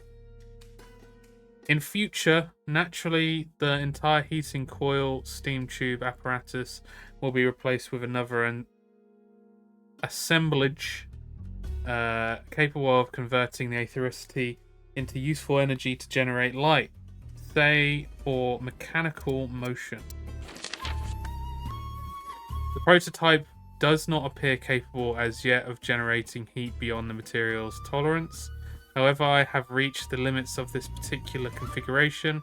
Without hazarding a face full of superheated steam and shattered glass, I cannot say with confidence even now that a random harmonic flux in the atmosphere could not cause a sudden spike of etheric energy that would produce such a result.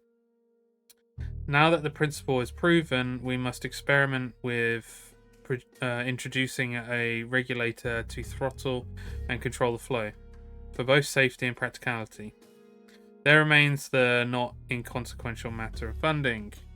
It has taken longer than anticipated to reach even this early milestone.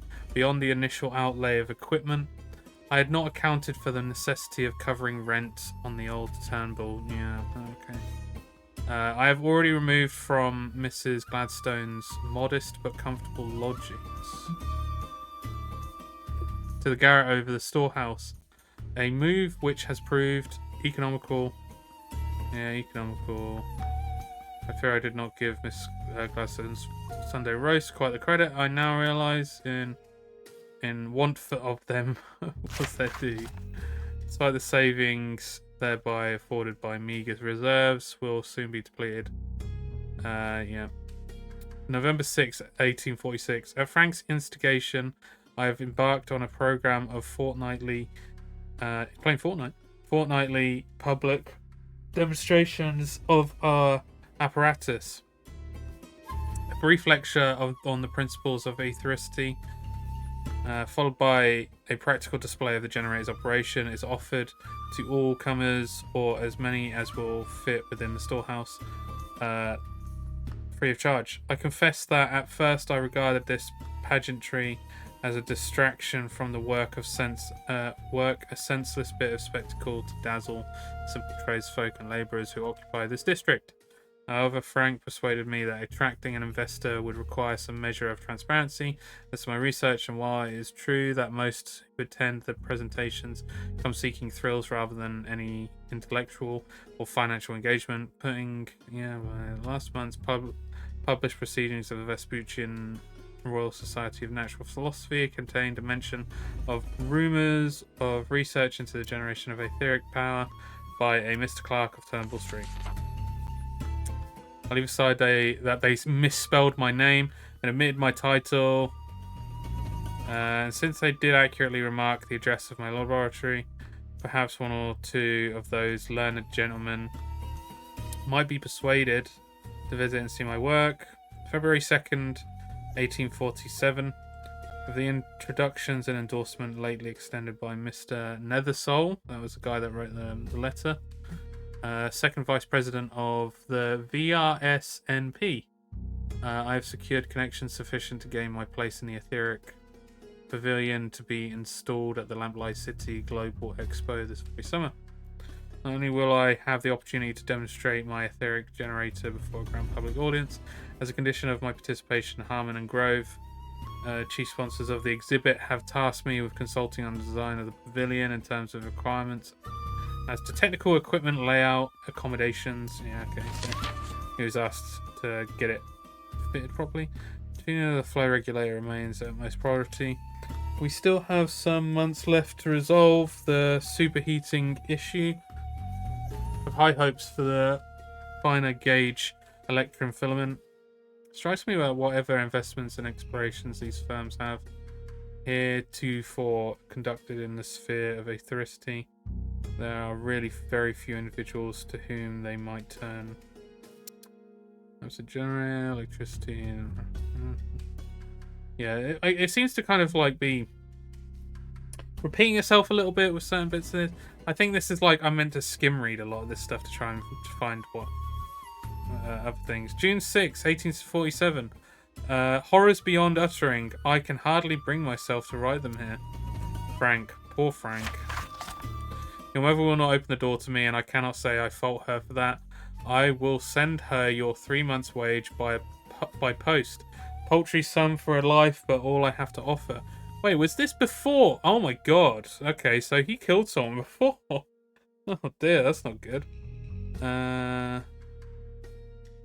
Wake a moment spent checking and rechecking my prototypes and consulting my research notes, seeking any error, miscalculation.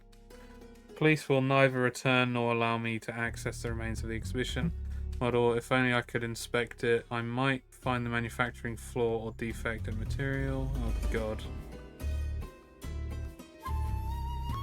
I shudder to turn my thoughts in this direction. Perhaps some sign of sabotage. There are many who would delight to see me fail. Angry crowds dog my steps whenever I venture beyond my door, reinforcing my voluntary seclusion at every moment. I expect the constables to arrive with irons. Oh dear. Associated with event. If so, I'm by happenstance the fortunate beneficiary, of these maneuverings, and owe to them my present liberty. But what use is my liberty without my work? September 21st, 1847. The inquest is complete and my name cleared. I bear no formal responsibility for the deaths at the expo. Okay, maybe it was to do with the deaths. Oh, it's quite...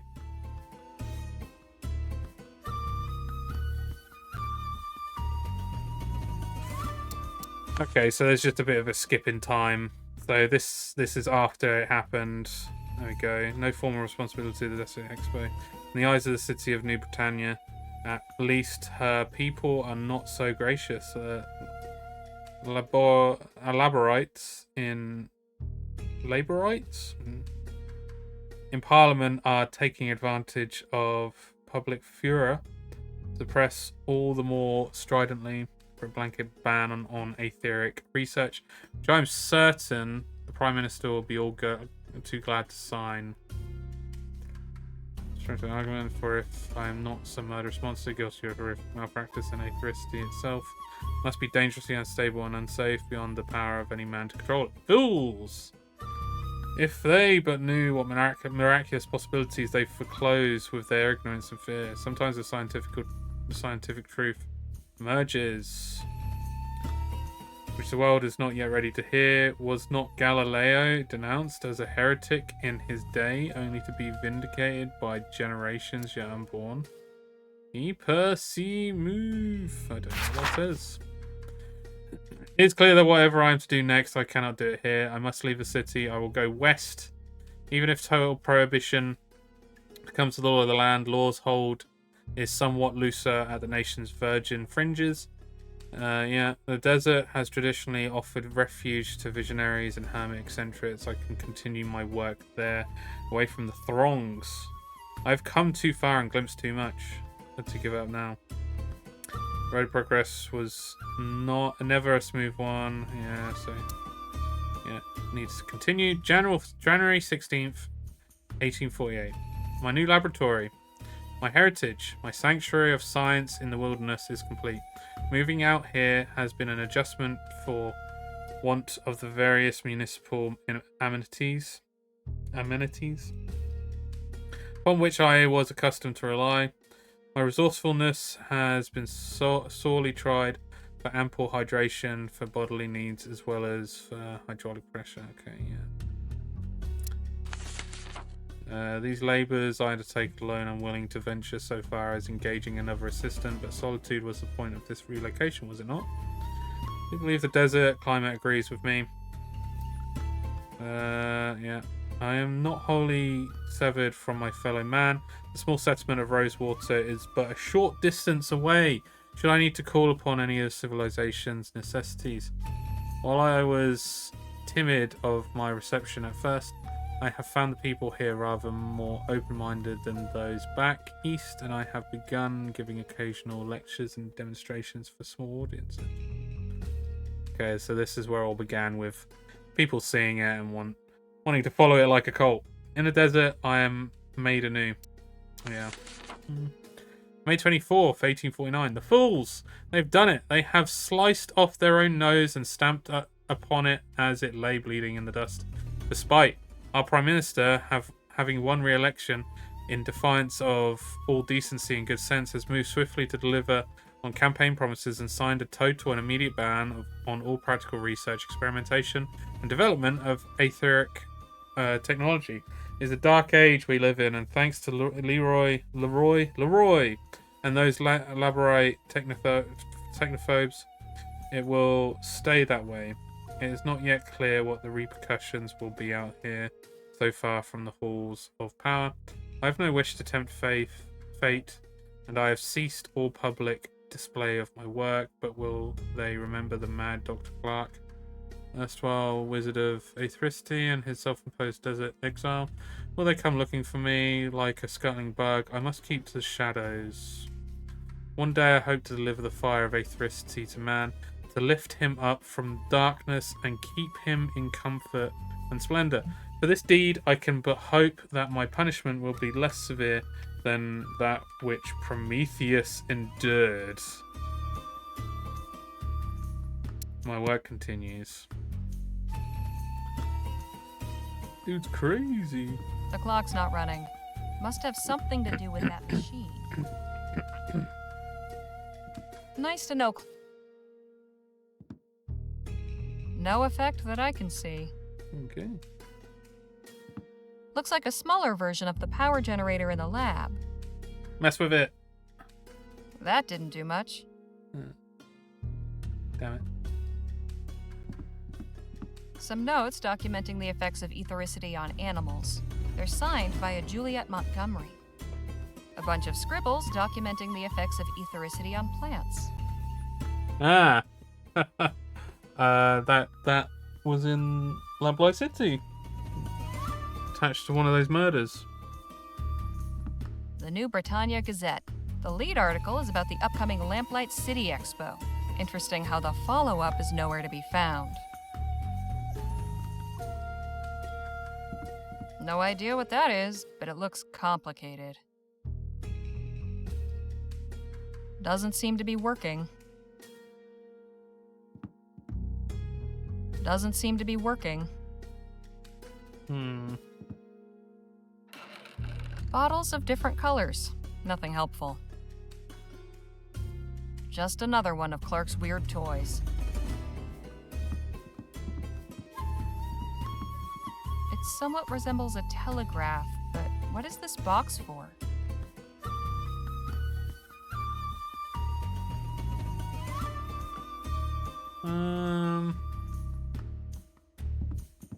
Yeah, I didn't open this one.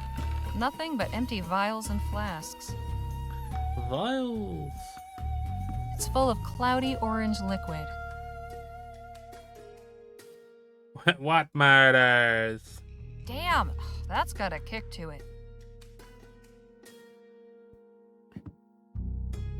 Didn't do anything. Probably for the best. Poke. Must be nice to actually be able to understand this stuff. I mean, I got something. I don't know if I really learned much from it, though. Full of all kinds of liquids. I'd rather not know what they are. Nothing's hidden behind it. Prometheus bringing fire. Reminds me of an overgrown boiler. What in the hell is this supposed to be?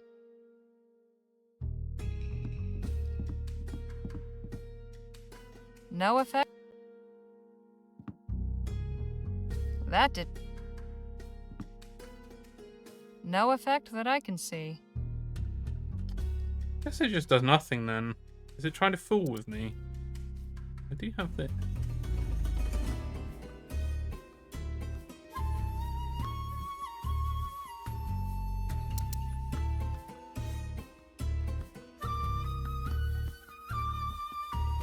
Doesn't look like there's anything that I can particularly do in here.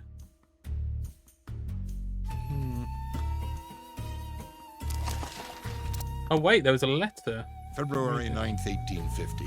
That's only 9 months ago. Clark, I have a business proposal. Relinquish that dusty laboratory in the middle of nowhere. Come to El Presidio. You may stay in my suite at the Jolly Good Club. My Orem Star membership and military rank afford me certain privileges. You will be furnished with the comforts owing to a man of your intellect and accomplishments. It's signed L. P.S.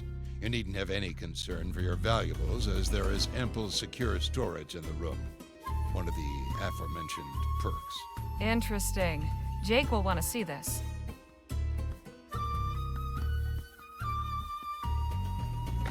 I feel like I've searched everywhere. I don't think I need to do any more searching. It's some.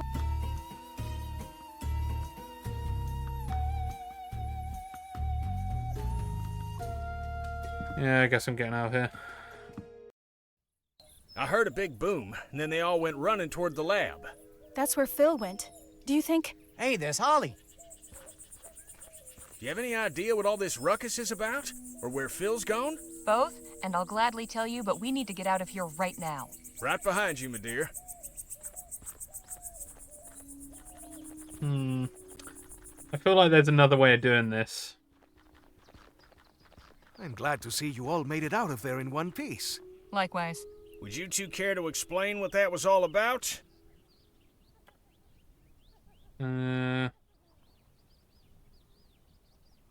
Phil devised a perfect distraction, blowing up Clark's lab so I could search the shrine uninterrupted. You should have seen it. Some of my finest work. I have to admit, that was resourceful of you. Although we probably shot whatever goodwill we had with the Luminarians. I should say, was that really necessary? If you ask me, we did the world a favor by raising that Chamber of Horrors. I assume you didn't come up empty-handed. I found Clark's journal. Have a I'm look. wondering if I should load the save. Because, An invitation to the Jolly Good you can Club somewhat brute force. Yep. Well, maybe. I don't know. 9 months ago. Huh. That's right about the time he disappeared, isn't it? It is indeed. I'd say it's obvious that the good doctor accepted the invitation. And took his money with him? Well, it wasn't in Chrysalis or his lab. And listen to this. You needn't have any concern for your valuables, as there is ample secure storage in the room. Don't get much clearer than that.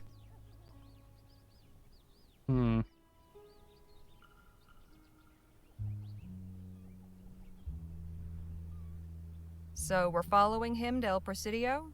That's a long way from here. We sure this isn't going to be a dead end? You saw for yourself right there in black and white. Clark went to El Presidio, and so we go where the trail leads us. First and foremost, we need some transportation. You haven't got any? Don't you tour around? Sure, but our show wagon ain't gonna fit all of us. Plus, we'll need it to store all the show's props and equipment while we're gone. There's that lady in town with a wagon, though. Heard her talking at the saloon once. Said she hires it out to travelers. Sounds promising. Who is she? Her name's Lola Johnson. I think she stays in the old blacksmith shop. Lola Johnson, huh? You know her? Not personally, but I've heard of her. We should head back to Rosewater, no? Yeah, let's get a move on. Right. Harley, I'm putting you in charge of hiring us some transportation. Danny and I are going back to the theater to settle some business. Come get us once you've arranged a ride. And just how am I meant to arrange it? Financially speaking? Well, now that may get a mite tricky. Our contract was to pay out at the end of the show's run, but seeing as we'll be breaking that contract, I'm sad to say we'll be forfeiting those proceeds. Anybody else got funds to contribute to the kitty? Not unless this Johnson woman accepts pesos.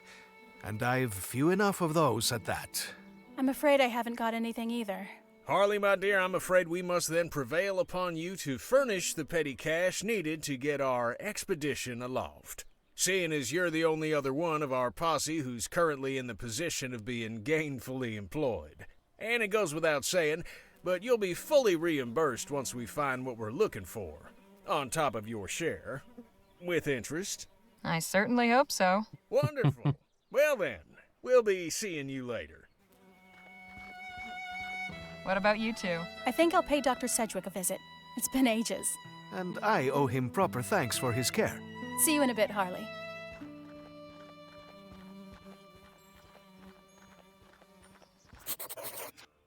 Let me just quickly save it.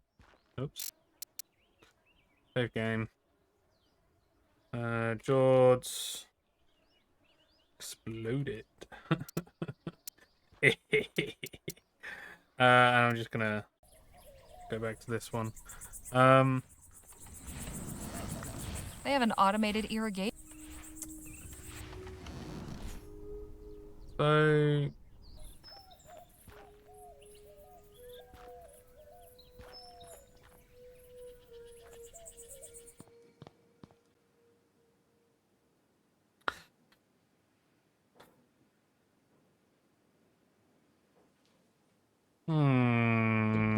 oh god. Something fell. What fell?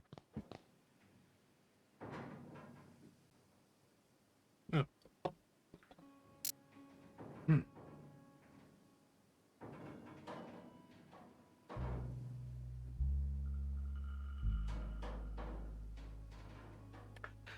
Yeah, I mean, if I had it on to 18, but then, like, I have to go through every single one, essentially. No good. I guess those dials aren't... I don't think it's intended for No good. doing that. Not that one. February 12th, 1850. Upon here with I don't think it would be 1850, but hey, let's try it.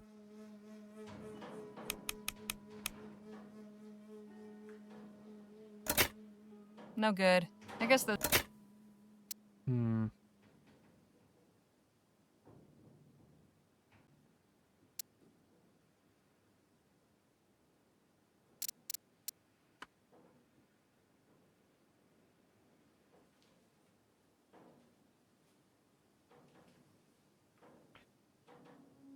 $1847.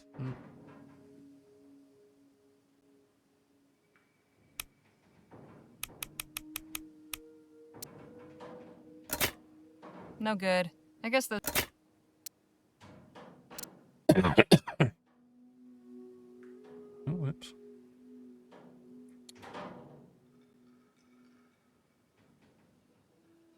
Wow, 15 lives. That's crazy.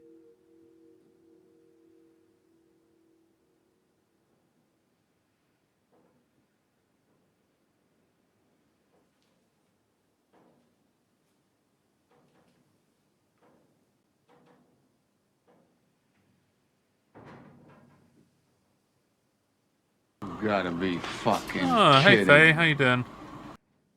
Thank you for the sub. It's very kind of you. Well, it's a late one. Good evening, everybody. Yeah, it is, yeah. You doing alright, Faye?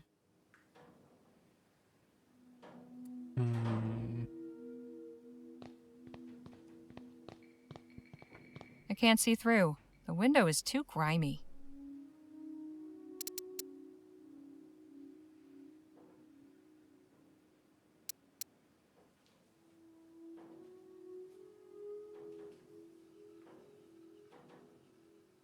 Good, how are you? Yeah, not bad. I'm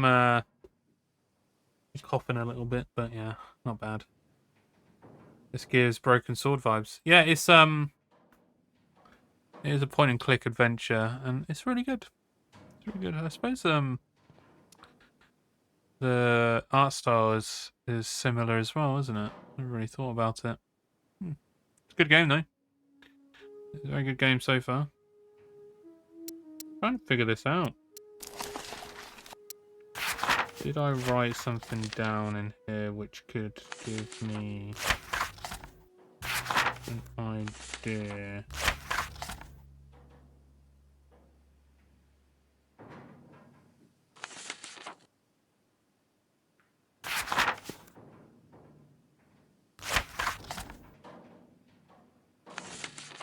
Spitfire Harley.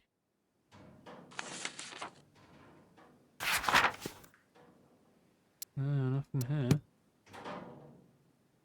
Been looking for more point and clicks actually. Oh really? Okay. Well, I played Lamplight City on the channel not that long ago. That's been out for a while, so you might be able to get that for a good price. It's really, really good. Very good story. Other point and clicks. There was some point and clicks from Wadget Eye that came out recently. Old Skies came out recently. I'll probably play for the channel at some point as well.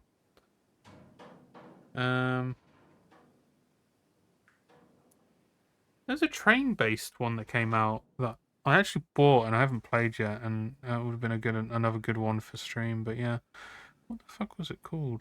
Can't remember. There's so many good point and clicks though. There's a hell of a lot. I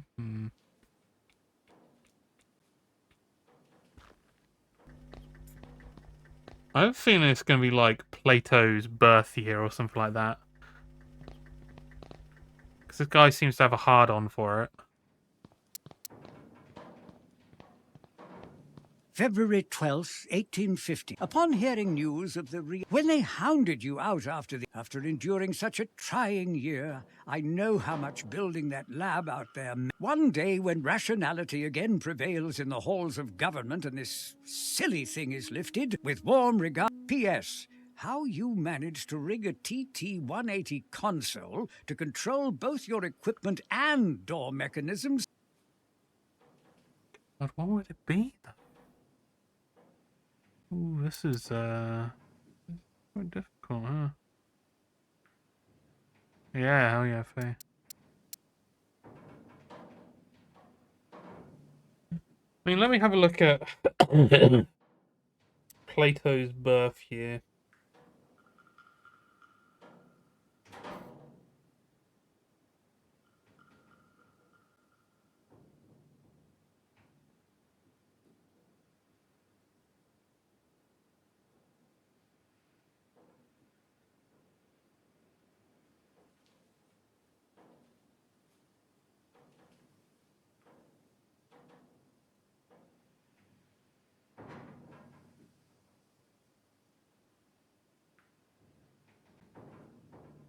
I mean, his birth year is 3 numbers, so that doesn't help.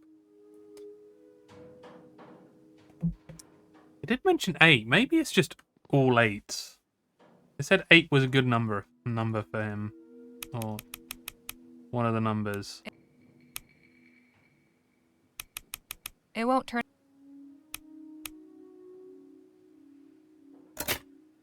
Not Clark's birthday. Good to know he wasn't quite so conceited. 8888.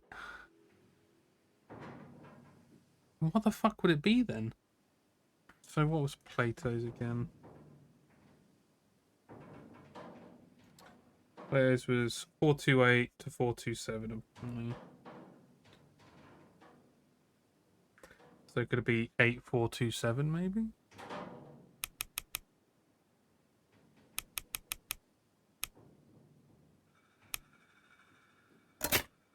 No good. I guess those dials aren't set up correctly. I guess this measures etheric pressure, whatever that means.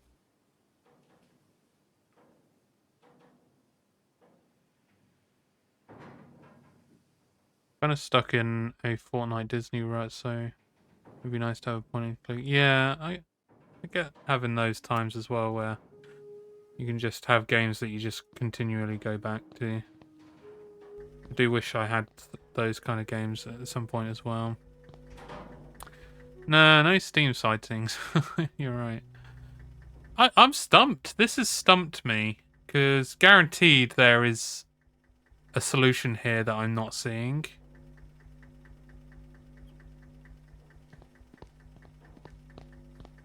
Seems to be working now.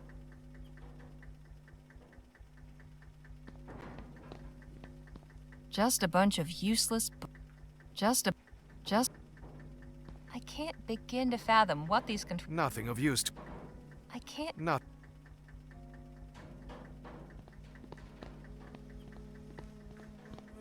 This may have held something interesting once, but...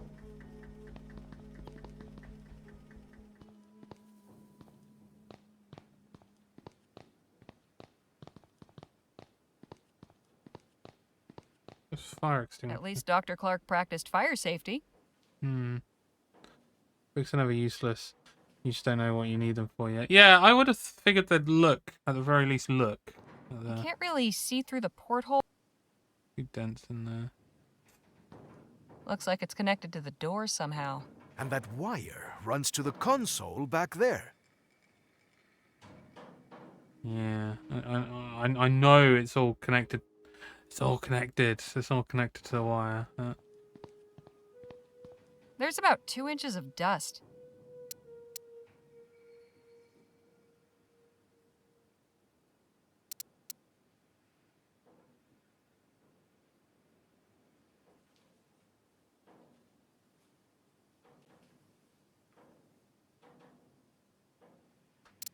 Yeah, there is something here. What the fuck is it though? Ugh.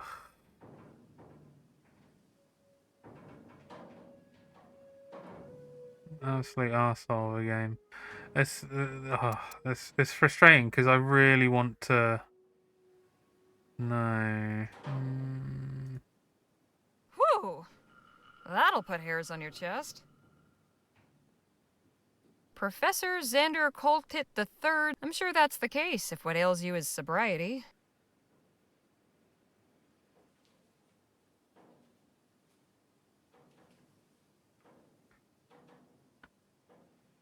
There was a button to. Oops. Not that bad. Oh, there we go. Okay, so there are things that I can... Yeah. Not much left. Some books and a broken device. Yeah, we'll try it for I like that you have a button to just show you everything that you could potentially click on. Guess we won't get to see what's up on the roof. Just as well. I want to see what's up on the roof. Ah! One last look in that village. And if I don't find anything, then we'll just carry on as if the explosion is the thing that we need to do. Wonder if Dr. Clark boarded these up himself.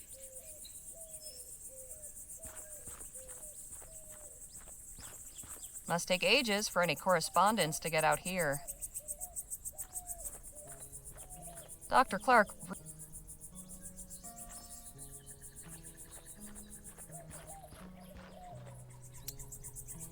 Now there's something you don't...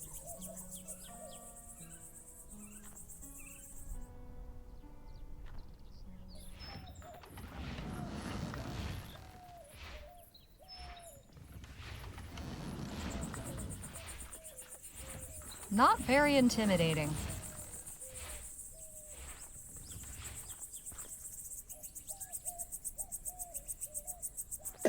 I tell you what, actually, I only listened to this guy once. So maybe this guy has another date that might come up. Here in Chrysalis, at the Evocator's laboratory, his holy temple. And on the other side, the luminous... When he first arrived here, in that twice blessed year, for never forget that 8 is the most sacred number, Evocator Bennett perhaps did not yet know that he was building a temple. But that is what it was, my friends. A temple, a lighthouse, a shining beacon in the dark. A divine instrument that would pierce the cosmic veil, letting the ether's light shine through to guide us. Calling the luminous ones. Calling us here. We will never forget the momentous occasion when this holy work began, and he raised a light. And 2 years later, his call was, and he was taken up. They're really fun. I kind of like it. And oh, friends, it is there we are free. There we are not women, and there we exist, our body curled up tight in. And believe me, friends, in the ether, we free among us 2 years ago. Evocator Bennett called them here. And 8 months ago... Whoa, what?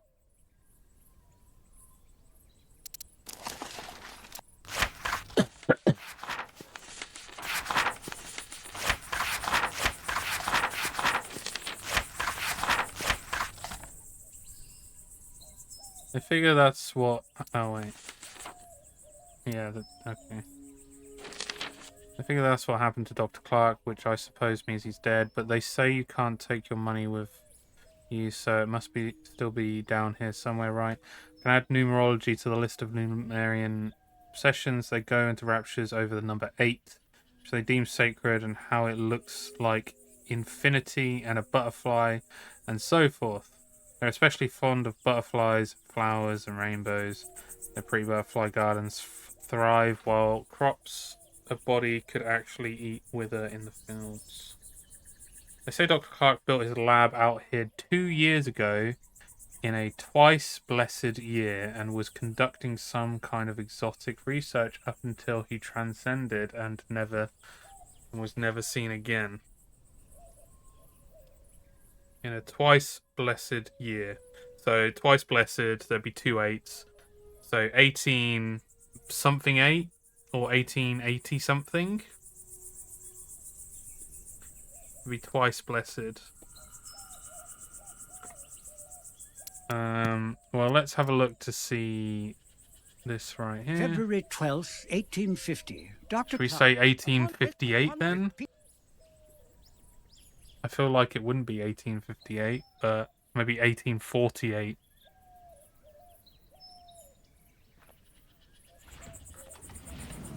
feel like I've got a better understanding now of it.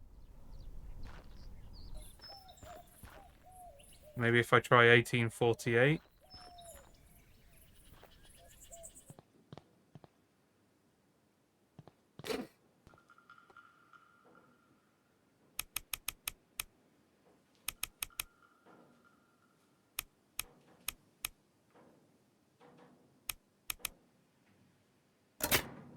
No good.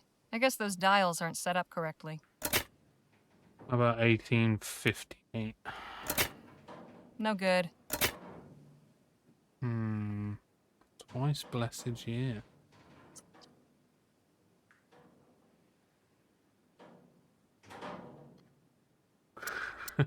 Hey, Watchdog, how you then? Toilet paper. For God's sake. 1847. 1848.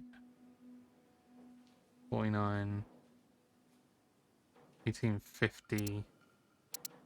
Which this would February be 12th, 1850. Upon hearing, when they have to gonna be 1849 then.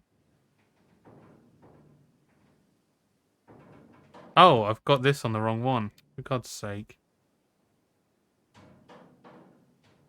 Jeez, Chelsea. I did it! Fantastic. I fucking did it! Well, nothing horrible came out, shall we? After you. Fuck yeah.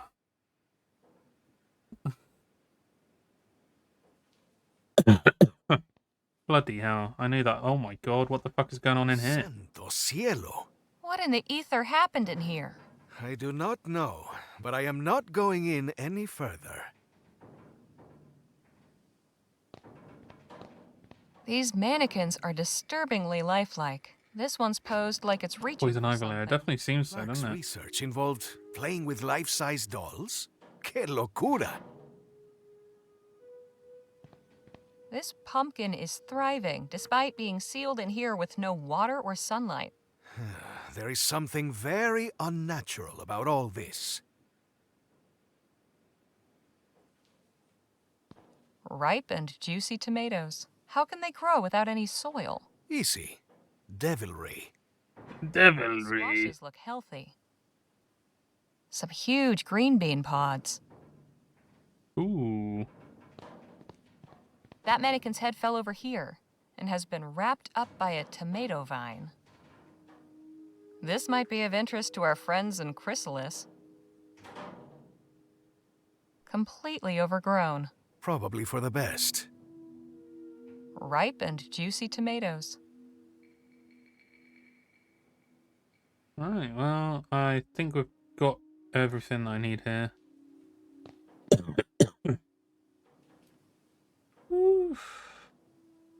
I will... Should blow up the place anyway.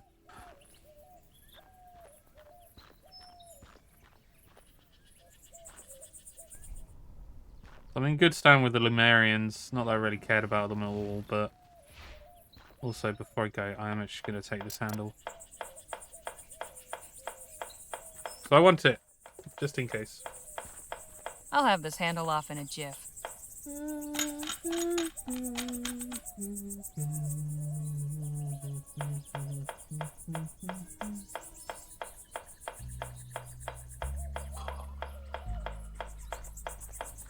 It's me again. So it is. Good to hear you, good Watchdog. Yeah, I think we're both alright. Just trying to get over this cough that I've had for like 2 weeks now. I'll try. Okay, let's just give it to him. Have a look at this. What? Where did this come from? Clark's lab. His test room, to be precise. You were able to get inside? Sure was. It was full of plants and all kinds of weird equipment. The ethericity seems to have boosted the growth of the seeds somehow. It's like a jungle in there. I cannot condone your reckless disregard for the sanctity of the laboratory. But I also cannot deny the importance of this discovery. I must alert Emissary Paul immediately.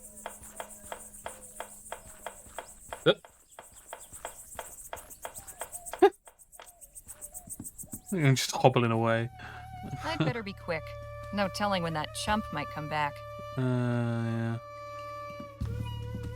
Yeah, but told honey's pretty good. Bottles of different... Let's see. I'm sure this is... Doesn't seem to be...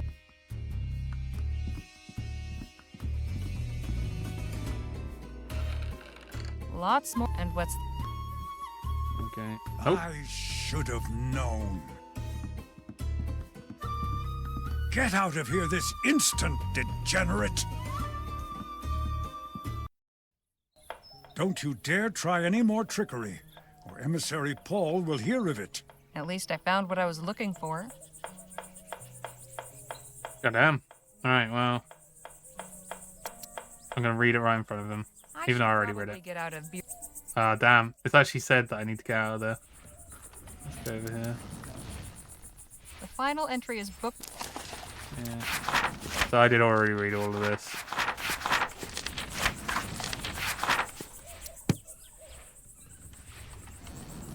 February. I read this as well.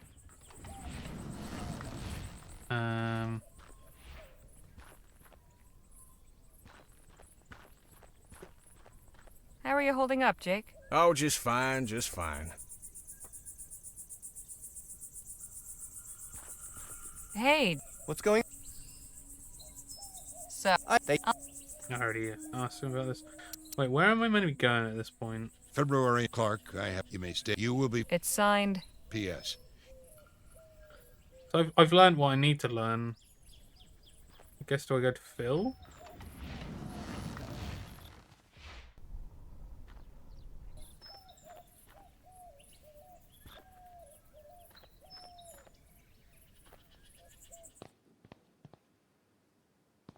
Hey. What about? Whatever you. What am I supposed to do now then? Because I've. I will stay.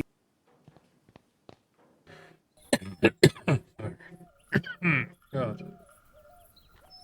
Oh, Dead Island 2 next. Nice. Me and the guys were gonna play that, but then we found out that it's only a 3-player. And there's 4 of us, so yeah, it kind of sucks.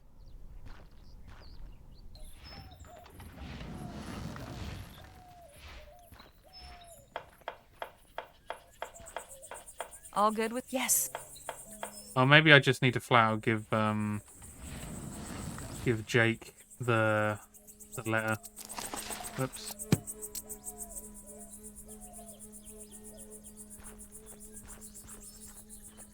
Hey, Jake. I've got something to show you. So? I'd prefer to speak... Excuse me a moment. All right, what do you got? I found Clark's journal. Have a look at this letter that was inside. An invitation to the Jolly Good Club in El Presidio? Yep. Check the date. 9 months ago.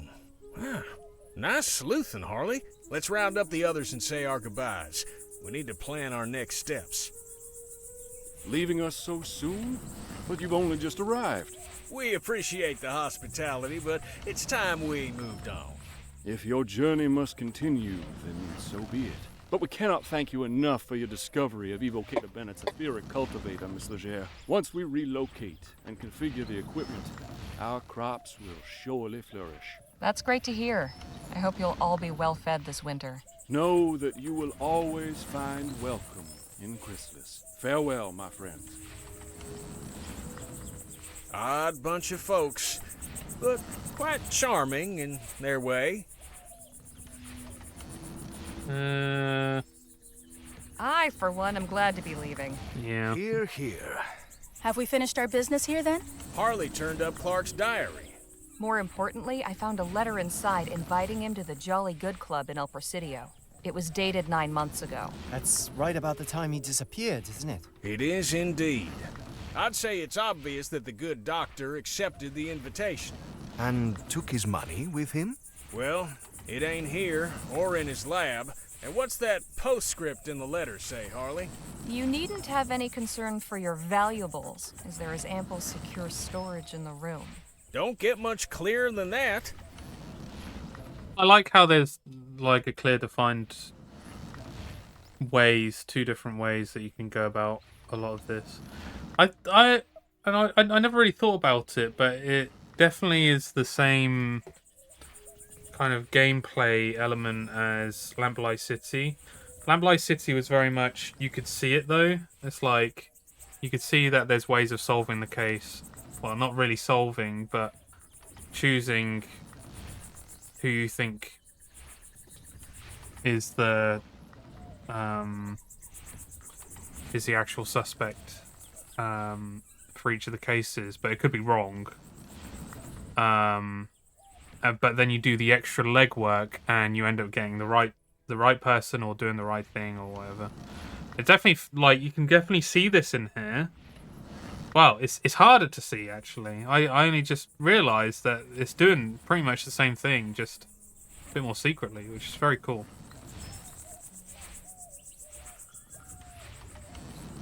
Suppose we should start packing if El Presidio is our next destination. Now, let's not get ahead of ourselves. First and foremost, we need some transportation. You haven't got any? Don't you tour around? Sure, but our show wagon ain't gonna fit all of us. Plus, we'll need it to store all the show's props and equipment while we're gone. There's that lady in town with the wagon now. Heard her talking at the saloon once. Said she hires it out to travelers. Sounds promising. Who is she? Her name's Lola Johnson. I think she stays in the old blacksmith shop. Lola Johnson, huh? You know her? Not personally, but I've heard of her. We should head back to Rosewater, no? Yeah, let's get a move on. Oh dear, I stole from her. Right. Charlie, I'll put you in Oh dear. us some transportation. Danny and I are going back to the theater to settle some business. Come get us once you've arranged a ride. And just how am I meant to arrange it? Financially speaking? Well, now that may get a mite tricky. Our contract was to pay out at the end of the show's run, but seeing as we'll be breaking that contract, I'm sad to say we'll be forfeiting those proceeds. Anybody else got funds to contribute to the kitty? Not unless this Johnson woman accepts pesos. And I've few enough of those at that. I'm afraid I haven't got anything either. Harley, my dear, I'm afraid we must then prevail upon you to furnish the petty cash needed to get our expedition aloft. Seeing as you're the only other one of our posse who's currently in the position of being gainfully employed. And it goes without saying, but you'll be fully reimbursed once we find what we're looking for. On top of your share. With interest. I certainly hope so. Wonderful. Well then, we'll be seeing you later. You too. I think I'll pay Dr. Sedgwick a visit. It's been ages. And I owe him proper thanks for his care. See you in a bit, Harley. Okay. Alright, well, I'm glad I did it that way. I think it's the preferable way of doing it, in my opinion. So, yeah, I'm going to save it. Shorts. Fan piece. There we go. What I'm going to do is I might quickly pop to the loo because I need to pee-pee. We have an old western town mock-up about a 2-hour drive away. Open only during summers. They do exhibitions like saddle making and old-fashioned bread making. Oh, that's cool. See how they lived in the Old West. Yeah, that does sound pretty cool. I bet that's fun to go and visit. We got like bits and pieces like that in the UK that you go visit and do old-timey stuff as well. Like I made paper at one point. That was fun. Anyway, I'll be back in a second. I do need to pop to the loo. Oh, that's cool.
And I got a donut.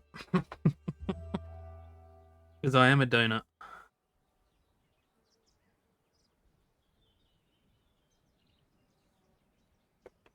This bad boy. Like a donut cut in half with jam and cream.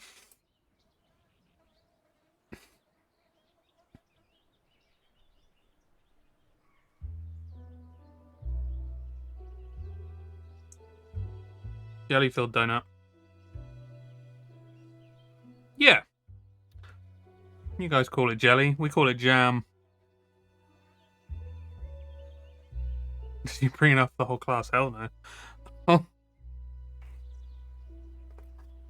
This is my donut.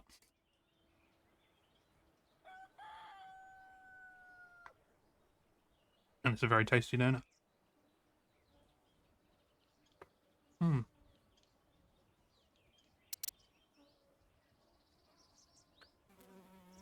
Alright, let's go look around. Sheriff's office first. Welcome back, Miss Leger.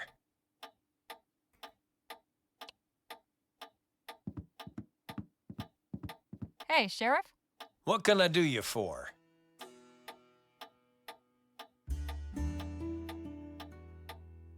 Did you ever meet Dr. Bennett Clark? No, he only came into town every couple of weeks, until the ethericity ban got handed down. And glad I am of that. I have no use for any of that claptrap. All it does is spook folk, and sometimes blows them up. Don't suppose you've encountered a group in the valley calling themselves the Luminarians? The what now? Luminarians. They claim to be the protectors of Dr. Clark's artifacts. They've got a commune set up near his lab. Oh, come on now. You're pulling my leg. I'm serious.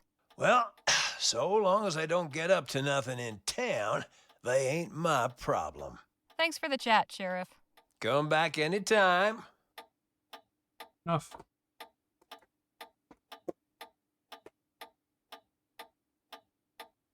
Looks like a pretty rough sort. Yeah, I don't think there's anything in here that I need.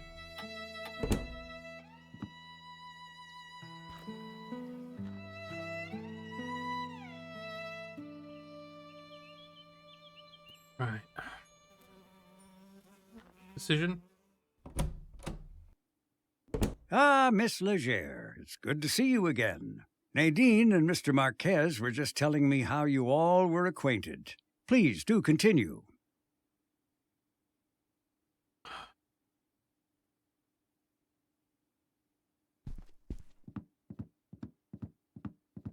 Hey, Doc. Miss Leger. Did you ever make the acquaintance of Dr. Bennett Clark? Ha! Doctor? If that man's a doctor, then I'm Hippocrates. Shall I take that as a no? Miss Leger, I do not associate with lunatics and crackpots, especially those who recklessly cause the deaths of innocents. Now, let's not sully the good name of higher learning any further. Have you met any members of the Luminarians? I beg your pardon? They're a community living near the old Clark laboratory. Oh, those ethericity cultists. Yes, they do make their way into town on occasion. Sometimes the women come to me seeking certain remedies and prophylactics. And I've treated 1 or 2 cases of malnutrition. The desert is a hard place to make a home. Something about the old lab draws in the gullible and deluded. Lost souls searching for meaning. I'll see you later, Doc. Do take care of yourself. Oh, I agree with him. Nadine, could we have a word? Of course. Pardon me a moment. So, how was it working for the good doctor? Well, he taught me everything I know about medicine. It was especially interesting during the rush. We had no shortage of patients then. I lost count of how many broken bones I set. Seems we've a big journey ahead. Are you excited for it? Yes, but also a bit nervous. I've never been beyond this valley.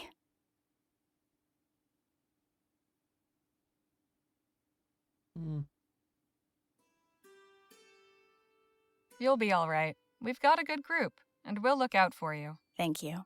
I appreciate your kind words. I'll leave you to your conversation. Hey, Phil? Let's talk. What about? Are you looking forward to our journey west? I more look forward to what we will find at the end of it. Right. Carry on.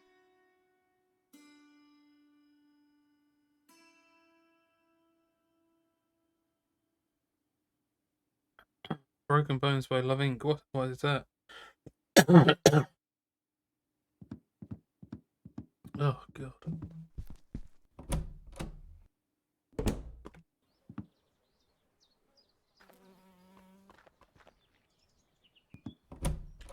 Yeah, I should probably speak to her about this as well. Good to see you again. And him. Excuse me? How can I be of assistance? What's to know about this town? You picked a fine time to arrive, Miss Legere. Why's that? A few years back, you could hardly drive a wagon through the street.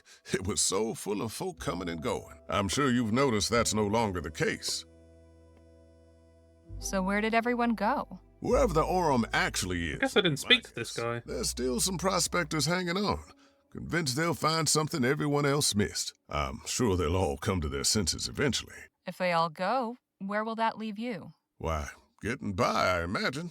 Peaceful, quiet life. The railroad still brings some traffic. Folks on their way further west or shipping goods back east. Although not as many as before the transcontinental airship line opened up. Easier to sail clear over the country than ride the rails halfway. Suits me fine, though. Been working here long, Mr. Dixon? Oh, about 5 years. I was the first one Joni hired on shortly after launching the paper. Was a farmhand before that. Keeping books is much nicer than tending cow pens, let me tell you. That's a very popular pop song. Oh, I've never heard of it at all. Look at them pork chop sideburns. Yeah, they're crazy, aren't they? Yeah, I think you'd have to like end up calling them something else with how far they go out. Anything I should know about the townsfolk? Can't really help you there. I'm just a simple family man, and we keep to ourselves. Those are some mighty fine whiskers you've got. Oh, why, thank you, Miss Legere. The missus tells me I ought to shave, but I'm fond of the look. As you should be. Did you ever happen to meet Dr. Bennett Clark? I have Joni's account of his demonstrations at the theater, but I never saw them myself. Never met the man, neither. He wasn't seen much in town. You wouldn't happen to know anything about the Luminarians, would you? I have no idea what that word even means. Never mind then. I'll leave you to your work. Appreciate it, ma'am. Nice. Good to see you again, Harley. Hope you're spinning me some Orem. Well, I've spent the past couple days following Jake around, gathering plenty of straw. Glad to hear it. I like writers who go above and beyond.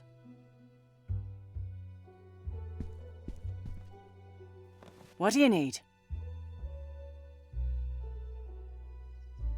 Joni, I'd like to ask, could I get an advance on my article? What for? The long and the short of it is that Jake has invited me on an expedition. I'll need some extra crowns to cover the expenses. What kind of an expedition? We're going to look for Dr. Bennett Clark's missing fortune. Surely a far more interesting story, wouldn't you say? You're right about that. Tales from the wild frontier are in vogue these days, and folk will be gumming to find out what happened to Clark. But I like people who finish what they start. Get me your assignment, then we can discuss your next one. Understood. Okay, so I got to write up about Gentleman John then. Gentleman John? What's his name? Jake. Gentleman Jake. Say, did you ever get a chance to meet Dr. Bennett Clark? Not personally, but I did attend one of his demonstrations at the Opera House back before the ban. The man knew how to put on a show, I'll say that much. Pity it all came crashing down in the end. Have you encountered the Luminarians? What in the ether is a Luminarian? Oh, they're in the ether, all right. They're a community of folks living near Dr. Clark's old lab who have designated themselves protectors of his artifacts. They believe Dr. Clark transcended into the ether and joined some luminous beings that live there. That's some wild stuff. But I publish newspapers, not copper novels. I'd best be on my way. Right you are. Okay. So I guess if I write something up and give it to her, she'll give me the money. See you later, Joni. Take care of yourself out there.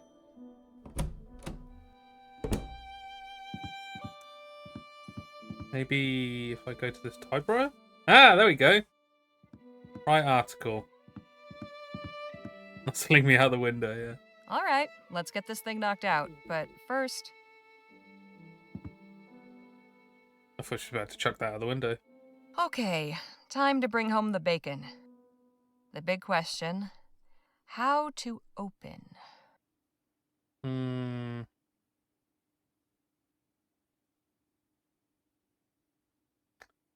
Well, it's meant to be a puff piece, so I have to be overly positive about him, I think. So I think I'm going to have to be positive in some way to be able to get that money. I would like for it to be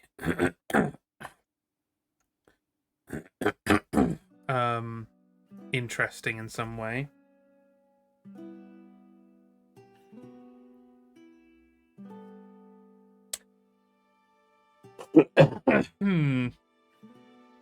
Either be positive, be an asshole, or be edgy.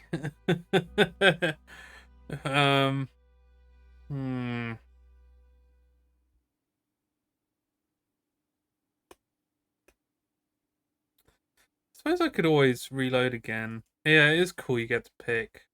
It feels like it's leaning me towards making sure it was positive in some way.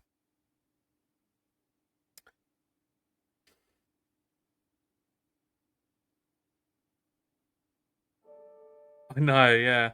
It's like, you better put something positive.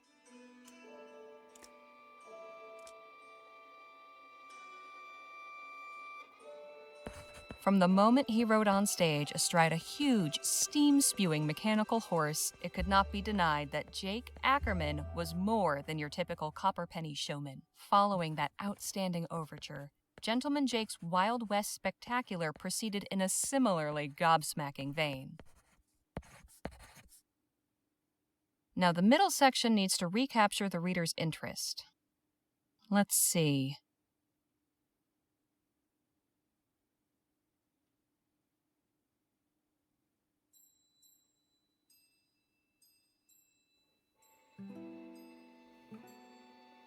I didn't really glean much from the interview, I'll be honest.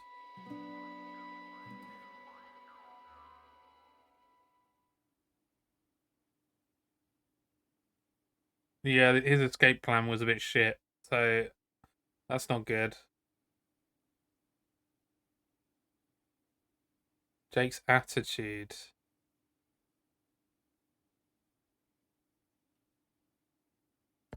Gentleman Jake carries himself with the particular air of a man who strides confidently across the world, secure in the knowledge that he is well equipped to deal with whatever may come his way. His look is as if to warn you off from tangling with him, yet also slyly winks at his secret hope that you might try something, for perhaps a bit of sport would be just the thing to enliven a drearily predictable day. And now for an ending.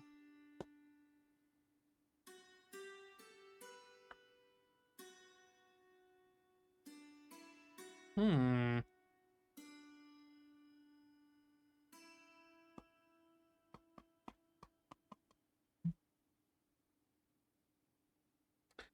do like the idea of praising Danny.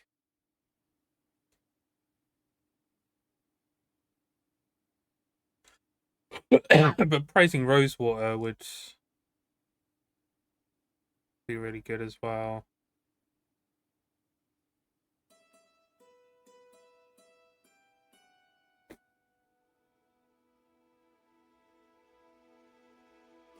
While Mr. Ackerman is truly a great man, it is undeniably the people around him, most notably his devoted assistant Danny Luo, who ensure his star shines all the brighter. All right, that should do it.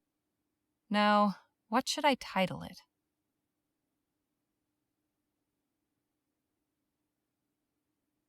Jake Ackerman and a true gentleman. Quite like that. Jake Ackerman, a true gentleman. And done.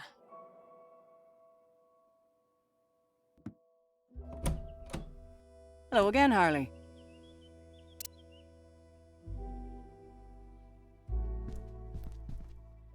See what she Here says. you are, Joni. One profile of Gentleman Jake, ready to print.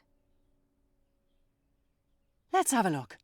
You know, writing the headline is normally the editor's job. Now let's see. Goodness, this account of the show is very descriptive. You've made me feel like I was there in the front row. This is good. You've kept it brisk all the way through. Not bad, Harley. Not bad at all. A few snips here and there, and this will be fit to print. Here's your fee, as agreed. Nice. Now I know what I'm working with, I'll have a think about your next assignment. About that. How about that piece on the search for Clark's missing fortune? That'll be better than any old profile. Sure enough. All right then. Clark's missing fortune it is. I've got something else. Oh? Do tell. While I was going around with Jake, we spent some time with the Otham. I learned that they've come under constant attack from the soldiers at Fort Beaumont. What? Why? That's the thing. There's no reason. They pose no threat, yet the soldiers harass them anyway. In one recent raid, all their crops were torched. That's atrocious. People need to know about this. I'm glad you think so, because their leader wants their story told. She's willing to be interviewed. She gave me the statement, too. Powerful stuff. I'll pay a visit as soon as I can and see for myself. Plenty of townsfolk could stand to learn about our neighbours in the valley. This could open their eyes. I hope so. Now, if you'll excuse me, I need to see about hiring a wagon. Godspeed, Harley. Nice, okay. See you later, Joni. Take care of yourself out there. I think I did a good job with the newspaper piece, because I didn't want to be, too, over the top with him. Even though it was about him, I didn't want to be too over the top. So, I think that worked out pretty well. George, right. Yeah. No. Right. Not bad at all. Okay, it's this guy again. You just keep turning up like a bad copper, don't you? Nice to see you, too. I'm nearly afraid to ask, what in the Sam Hill are you doing now? I'm selling maps of the town. To whom, exactly? Near as I can tell, I'm the only new arrival. The locals in the market for maps of a town you can circumnavigate in 10 minutes. You're a real stick in the mud, you know that? Don't go anywhere. Not like there's anywhere to go. Feeling lost? Buy a map of Rosewater. Just 1 crown.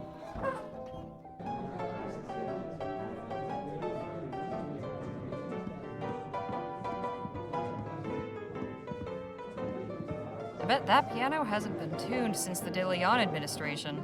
She's making the best of it, though. Yeah, nothing over here, I guess, then. I wonder if he's putting another show on.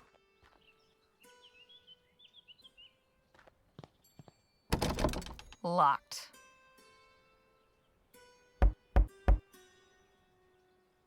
Nope. Nothing. This place is falling apart, but these stone tiles were nice. Once.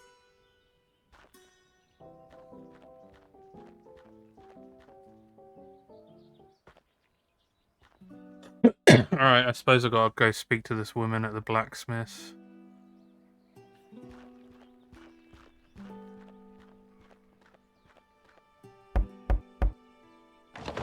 What do you want? You're Lola Johnson, right? Right. Who are you and what's your business? Name's Harley Leger. My companions and I are headed to El Presidio, and we heard you've got a wagon for hire. I do. How many are you? 5, including myself. My fee is 40 crowns up front. Your fee seems a bit steep. My price is my price. I don't haggle. Already been robbed once today. Don't intend to make a habit of it. Something of yours was stolen? My pocket watch. I see. What if I got it back? I would be incredibly surprised. Unless there's something you know that I don't. Let's just say I have my suspicions. You and me both. I'll come back later. Let's see. Because I know who has it, because I was the one that stole it. Feeling lost? God. Buy a map of Rosewater. Just Oh, one this crown. cough. George looks for what?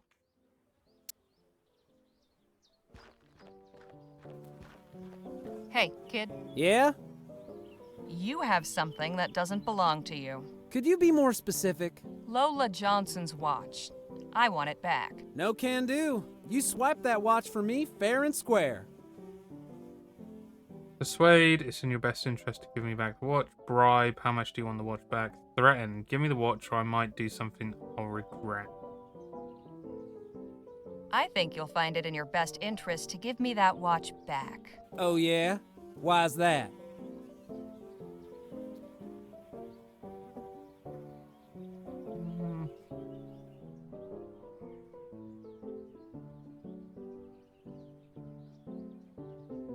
Being a criminal isn't fun like you think it is. Because the sheriff won't be I too like the happy to first know one. there's a thief in town. You know, you're absolutely right. Be a shame if he found out who really broke into One Eye's place and stole that watch. Should I go over there right now and tell him? That won't be necessary. Thought as much. But who's the one that has the fucking watch on them? Like, I don't know. I feel like I would have been able to kind of hit back on that and be like, you know You're what? thin ice, kid.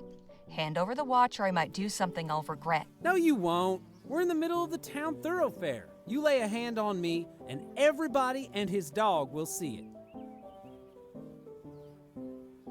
Oh, yeah, shall I just knock him out? Let's give them a real show then. Damn. Say I didn't warn you.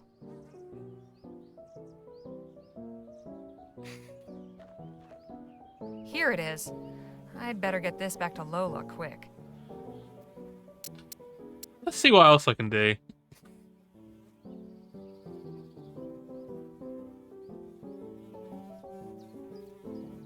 Let's punch this shit. That pounces. No punches, good. I mean, yeah, this guy's a notorious dickhead, so they're probably like, well, yeah, sounds about right. Because, What's that supposed to mean? look, I get it. You think this whole Artful Dodger act is fun. But if you keep it up, it's only a matter of time until your little game turns into the real thing. Take it from me. This isn't a road you want to go down. How do you know? Kid, don't fool yourself. You think you own this town. That's because the most exciting thing happens around here is when some yahoo gets tossed out a window. I grew up in Lamplight City. The Chum, to be exact. Ever heard of it? Oh, That little stunt you and your brother pulled before? Know how that would have played out there? how? He'd have had his throat slit as soon as he was caught, and you'd have 2 bullets in your back for running away. Now, is that really the kind of life you want? Fine, you win. Here's the damn watch. Appreciate it. Now go home and read some books. You'll thank me for it later.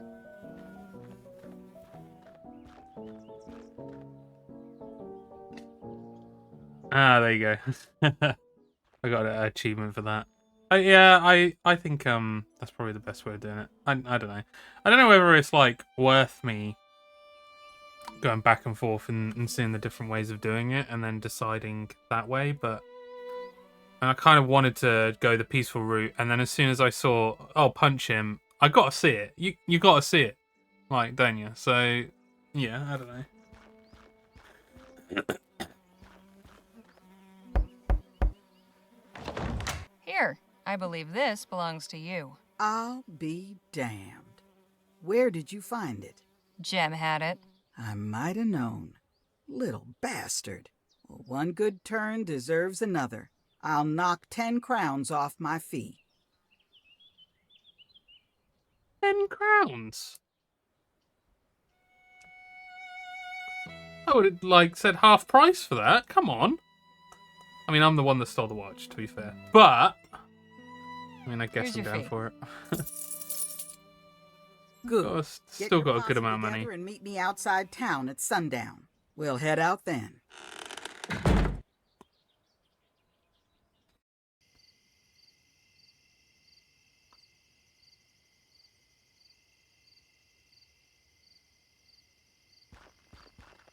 There you are. This your group then? This is us. All right, folks, listen here. I'm Lola Johnson. This is my wagon. When you're in my wagon, you follow my rules. Rule 1. I'm your driver, not your friend. While we're moving, leave me be. That means no yammering in my ear about how pretty you think the mountains are. Damn. Rule 2. We stop and go as I say. I ain't interested in blowing up my engine just 'cause y'all are in a hurry. Last rule. Everybody does their part. Be it cooking, hunting, or gathering firewood. This ain't no pleasure cruise, and I won't be serving y'all. The road can be rough, but I'm an experienced navigator and tracker, so stick with me and you'll be fine. If you've got any questions, now's the time to ask.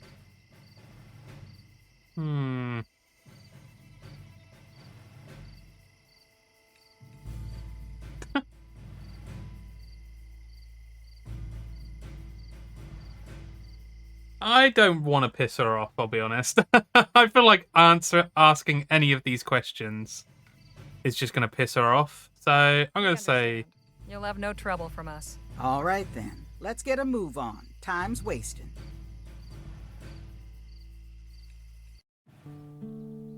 We are off, with the first faint tendrils of dawn at our backs. We head west for El Presidio on the trail of the elusive Dr. Clark. Nice. We have but a few days' travel before us, through the desert and mountains to reach the coast. I am rather looking forward to getting a better view of this part of the country. And should the scenery lack for diversion, I suppose I'll have recourse in the fellowship of my new traveling companions. Now that we've assembled in this unlikely venture, perhaps it's time we got to better know one another.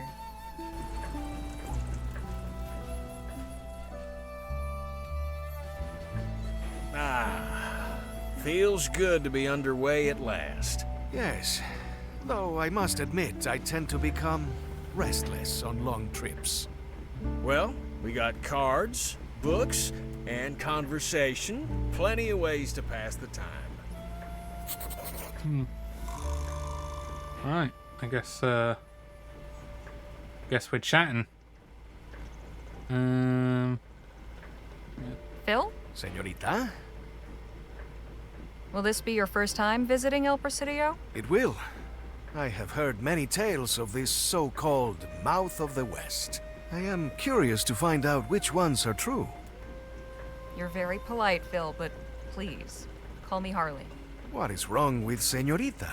It's not my name. Ah, but it is a sign of respect. I would never dream of addressing a new Spanish lady by her given name. Well, things are different here. As I am learning. If you wish it, it will be so. Appreciate it. We'll talk more later. I look forward to it. A carriage or a train. Yeah, I think there's advanced technology in this world. So I guess it's a hybrid of the two in some way. But yeah, this is a crazy vehicle. Hey, Nadine. Hello, Harley. Something I'd like to ask you. You seem quite well traveled. What's it like in a big city? Depends on the city. It's loud, scary, and dangerous. Only way to find out is experience. Well, everywhere's different. I've never been to El Presidio before. It's big, but from what I hear, not as crowded as cities back east. Doubt it's anything you can't handle. Stick with us and you'll be fine. That is something of a comfort. So how'd you become a healer? Did you go to school? No.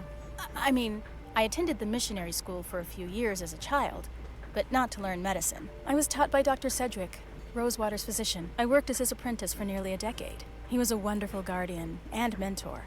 I am grateful for all his care. You said Doc Sedgwick was your guardian? What about your parents? I never knew my mother. She died soon after I was born. My father worked for Dr. Sedgwick, which is how I came to his household. He took me in when my father died from an infected wound. I'm so sorry. How old were you? I don't remember exactly, but I couldn't have been more than 5.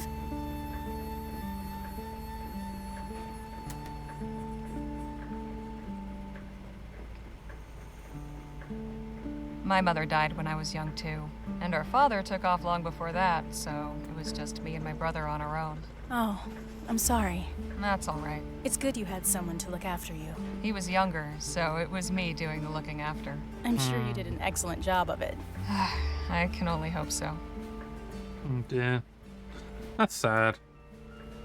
When did you return to the Otham? I went to them in April of last year, but it wasn't a return. They took me in. People were leaving town, and there was less need for me at the clinic. It was Dr. Sedgwick who encouraged me to find my own path. The Otham were kind to accept me as a guest, but truthfully, I'm glad for this opportunity to travel with you and the others. The carriage rides at the old western town. Earlier designs were a bit rough. Later designs had shock absorbers. So would it be like a spring design style thing on it? Damn. They brought those in earlier then, didn't they? You said the Otham took you in. They aren't your people? No. Springs. I don't know who my people are. My father never told Dr. Sedgwick, and I have no memories of him talking about it. I think my parents came from somewhere to the east, but I'm not even sure of that. Seems like this carriage could use some springs because it seems to like bump every so often. Yeah. Have you ever tried tracking down where you came from? No, I've considered it, but it's complicated. Perhaps someday. Hey, I see something up ahead, by the side of the road. Looks like some kind of castle? Wagon's slowing down. Guess it caught Lola's eye too. Let's have a look. I wanted to continue talking. Oh. Now that is some truly impressive architecture. Do you think so? Truly? That it does, impress?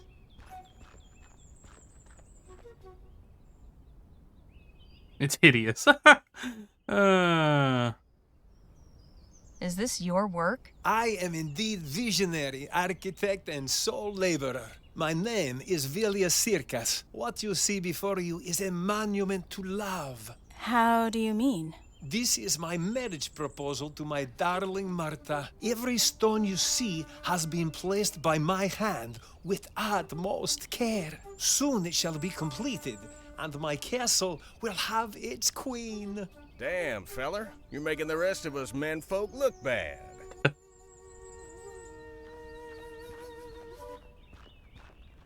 I'm going into town to pick up a few things. I'll see y'all back on the wagon. I'll come with you.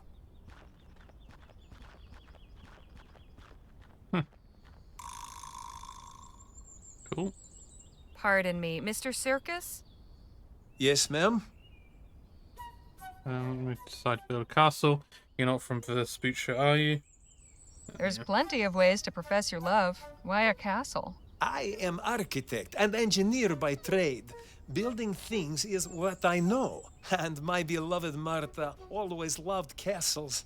I thought this will be fitting. She will be so surprised when she sees it. I cannot wait to see her face. I want to hear more about this Martha. How did you meet her? Her father was chairman of rail company where I worked in Rampton. He introduced us. And you started courting? For a time, yes.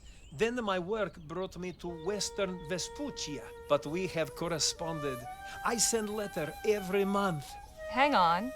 When was the last time you saw Martha? Just before I came here. 7 years. 7 years? You're telling me you haven't seen Martha in 7 years, and you've built her this castle hoping she'll marry you? What if she says no? She will not refuse me. Not when she sees what I can give her. But perhaps you will see for yourself. I sent her telegram to invite her here, and she sent a response. Today she will be here. Why did you say Martha? Oh no, don't start quoting Batman v Superman. Martha! Martha! Oh dear. Is it your intention to actually live in this place? Of course. Wouldn't it help to have some doors? All in due time. My dear Martha has delicate constitution. Desert heat will be good for her health. Does she have problems with her breathing? Yes, I believe so. Often when I would visit, her housemaid would say she was too ill to see anyone. Now, I've heard that one before. You said you built this all by yourself? How do you manage that? As I said, I am engineer by trade. There are plenty of stones all around. I simply gather and place them. So have you been building this castle for 7 years then? About that long, yes. I began at once when I moved here, so that I could bring Martha here to live with me as soon as possible. Caramba. Great work takes time. Caramba. You've an interesting accent. Where do you come from? I am from Lithuania. I came to Vespuccia to work on railroad and build bridges. And how has this country treated you, compadre? Very well. I have had many opportunities. The money I earned allowed me to build my dream. I'll just be off for now. Thanks for the talk. Goodbye. Well, he seems like a cool dude, although I have a feeling that something's gonna go awry in some way. Yeah, I caramba, that's what I was thinking. You know, I can't help but remember the time I made a grand declaration of love. Wasn't quite this elaborate, but it came close. You really don't need to impress us. You can stop trying to impress us, Jake. It's not necessary. I ain't trying to impress, just relating a story. You don't want to hear it, that's fine. Oh, I did want to hear it. To show what one man can accomplish if he puts his mind to it. Damn impressive. Oh, what? I didn't think what I said was that bad. Ah, okay. I haven't saved it, so... Madre mia. Never before have I seen such a romantic gesture. This Martha is a lucky woman. Maybe. If someone did such a thing for you, what would your response be? Fist in the face.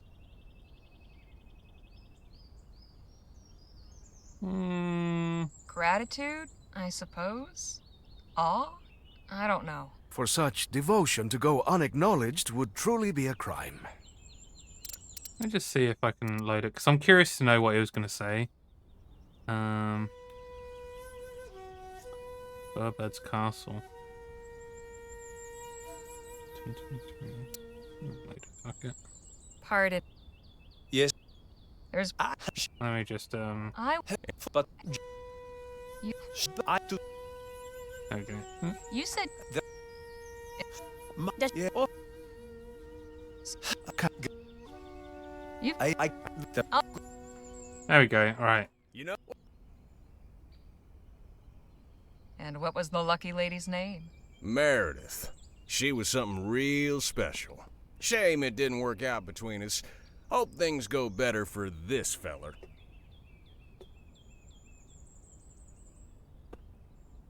Okay, that was pointless. Madre mia. Never before have I seen such a romantic gesture. This... Maybe... Yeah, I've already... yeah, I can't even begin to imagine how many stones it took to build that thing. I really do admire this gentleman's dedication. It's rare to find someone so committed to anything. Seems obsessed. I've never stuck with anything so long. Hope it works out for him. I'm gonna say Poor that. bastard. Hope this is all worth it for him. As do I.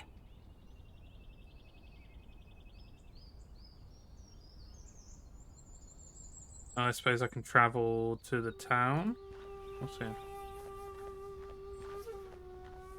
Not sure what's in them, but they look heavy. Suppose it gets the job done, eventually.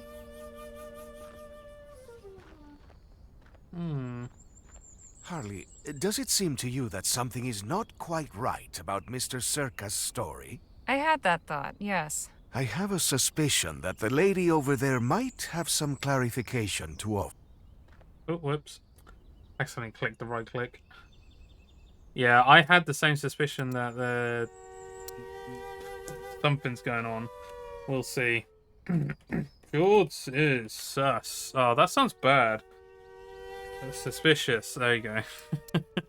It makes it sound like I'm the sus one, but I'm actually suspicious that I'm sus of someone else. To be Martha, would it? Why, yes it is. Martha Ward. Do I know you? No, but I've heard lots about you. Martha, I think you might be in danger. I just had a chat with Mr. Villia Circus told me all about you. I believe you know him? Only too well, I'm afraid. I just want this unfortunate business concluded so I can go home to my husband. Wait, you're married? Quite happily, 6 years last June. Santa Maria. Does Mr. Circus know that? No. That's why I'm here. Oh, dear. How did you and Mr. Circus meet? He worked for my father's company. We were introduced at a Yuletide soiree. He was pleasant enough, but then he began calling on me at home. I didn't wish to encourage him, but he kept pursuing me anyway.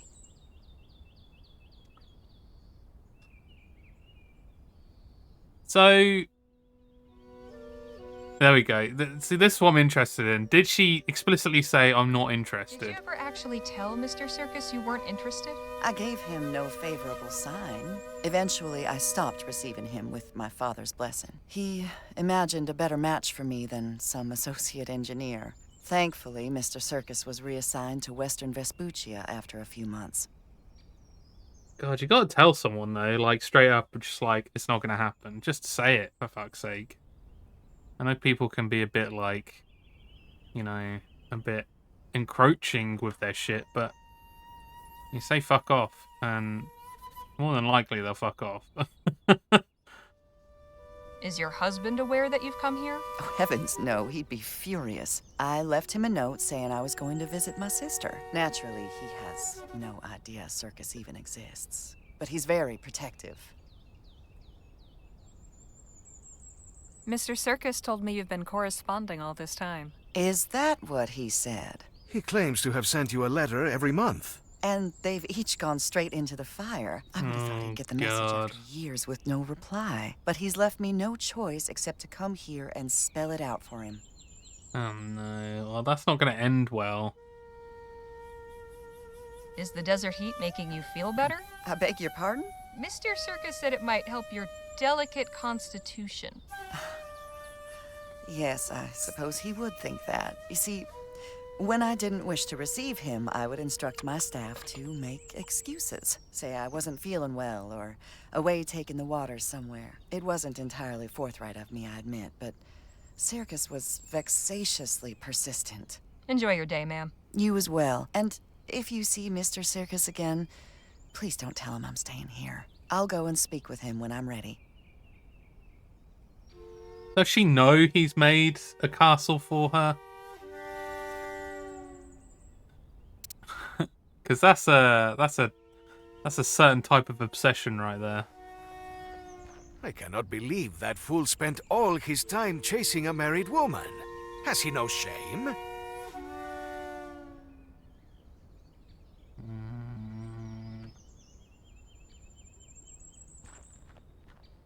Guess nobody wrote in today. Last point in. Doesn't inspire much confidence. Oops. Too bad we haven't got more time to spare. I could use a wash.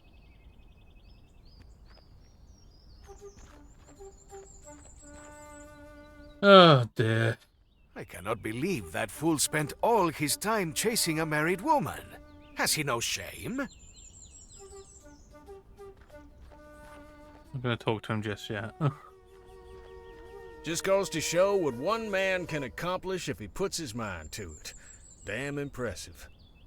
I have a nagging feeling that things will not end well for poor Mr. Circus. It's leading me to want to talk to him, but I feel like this is none of my fucking business. George has no business.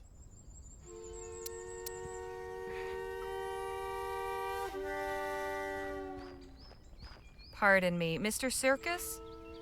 Yes, ma'am?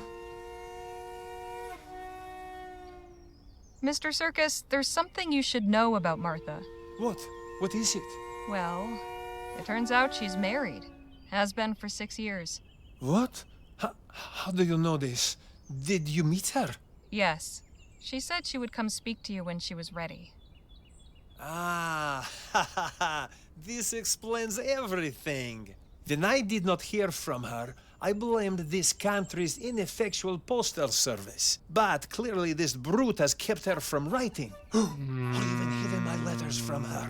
No, you don't understand. Oh, I understand. I understand very well. She would not... Right. Oh, God, I accidentally clicked again, for God's sake. Thanks for the talk. Goodbye. Okay, well... Delusional. Just goes to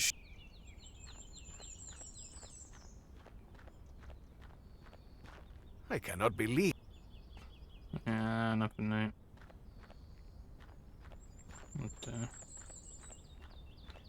I told you not to speak to him. Yes. Mr. Circus seems convinced you're going to leave your husband for him. And I'm sure Mr. Circus also believes pigs can fly. How will you deal with him? He clearly won't take no for an answer. I'll find a way. I'll just... Martha! Oh, God. Bronson, what are you doing here? I'd ask you the same. Why did you lie to me? Oh, Bronson, I didn't want to, but I had no choice. Things are just so complicated. What in the ether does that mean? And who are these people? It's like that guy on Catfish who believes Katy Perry was speaking to him through her songs. God, that's some cringe factor right there. We're trying to help. Is it worth me speaking? Mr. Ward, I presume? We're just passing through, but we'd like to help your wife. What are you talking about? Please, Bronson, I can explain everything. Damn fine idea. Start by telling me what you're really doing here. I came to deal with some personal business. Personal business? What personal business could you have?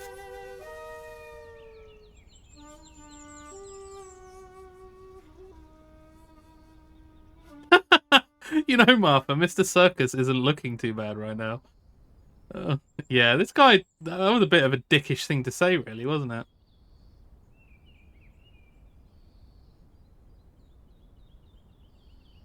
I'm stepping in. Reason it's personal.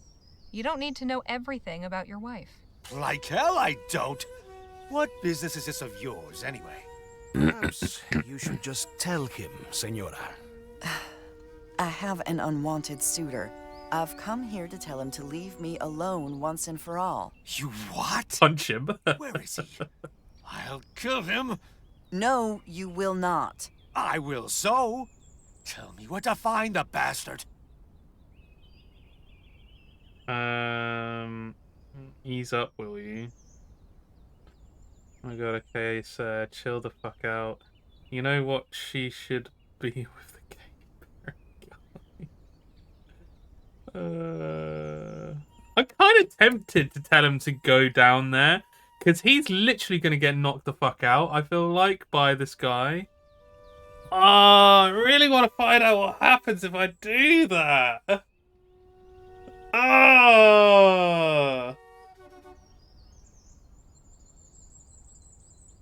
I have to do it. I have to do it. I can't not do it. It's such an asshole move, but I can load the save, you know. Find him just down the road there. Look at that arm, like. Can't miss it. If you'll excuse me. Bronson, come back here this instant. I can't believe you. You've no idea what my husband is capable of. I think he's gonna get his his lights knocked out. I think that went very well. Well, we'll see. Come on.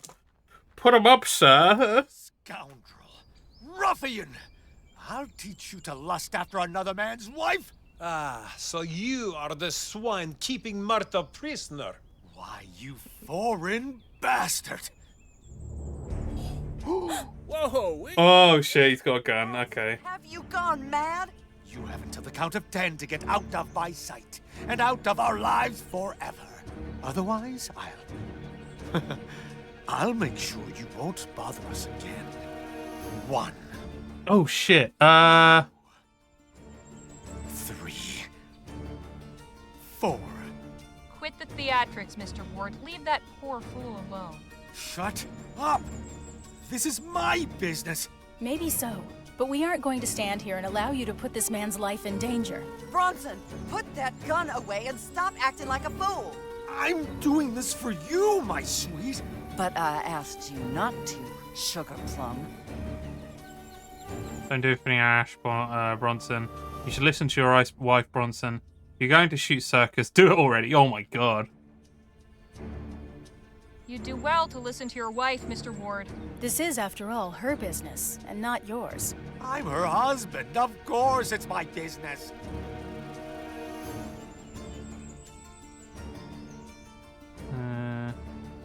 Mr. Ward, stay your hand. Don't do something you'll regret. My only regret will be leaving this cat alive. Mr. Circus, I think it's very clear that this isn't going your way. Just let her go. She's not worth your life. Very well. Please, sir, I will not trouble you again. Do I have your word? You will stay away from my wife and disappear from our lives for good? You have my word. Very good. Come, Martha. Let's get out of this cesspit. A moment, please. I will be right behind you. I'm terribly sorry it all had to turn out this way, Vilius. Why did you not tell me you no longer desired my affections? I didn't know how. Martha, I am here now. Tell me what you feel. I feel nothing for you. I never did. I don't know why I never said anything. I think I was afraid of your reaction. But I hoped you would take my silence as a clear indication of my disinterest. I cannot believe what I am hearing. I spent 7 years building this castle for you. All my money, everything I own was spent to fund the construction. And now, this.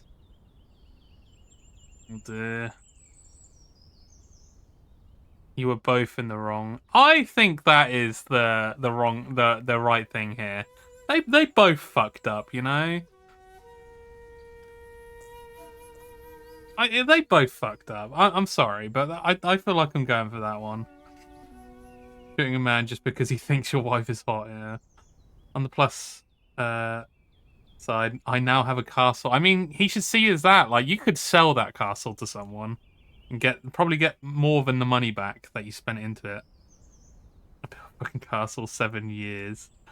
You know, the pair of you make me sick. I beg your pardon? This poor dimwit wastes years of his life obsessing over a woman too lily-livered to tell him the truth. I'd say you deserve each other. And here I thought you were on my side. Harley is right. You each need to face your truths. Disgraceful. Perhaps I should have been bolder in speech and made my refusal more plain. And I should have heard the words in your silence. Please forgive me. And forget me. I can promise the one. Oh. The other. God damn. Bye, Martha. Wait, which one though? But there's plenty of mares on the plain. You speak of horses when I have been spurned by a goddess. Now then, deifying was probably your first mistake. Yeah. What's going on here? Oh, you missed a hell of a show. You gonna be all right, Mr. Circus? I will carry on. What will you do with this castle? It is the only home I have. I am not sure. You could charge passerbys to look inside, turn it into an orphanage or a shelter. Personally, I'd blow it up.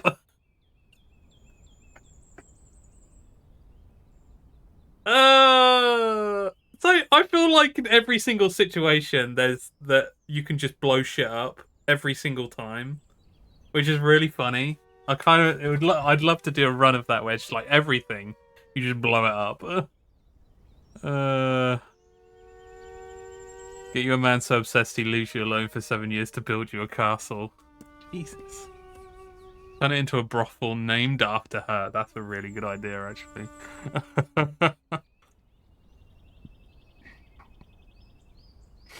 I mean, I feel like he should get his money's worth. It'd be nice to turn it into an orphanage or a shelter, but he should probably get his money back. Like, he spent 7 years doing this.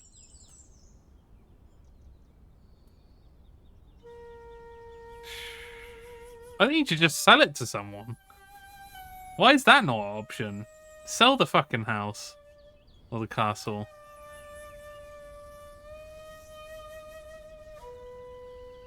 I'm sure your castle will attract travelers. Caught our eye, for sure. You could open it to guests, charge admission, earn back some of what you spent on it. And invite the whole world to gawk at my misfortune? What else is left to me? Tour guide of monument to my folly. We done here? I believe so. Good.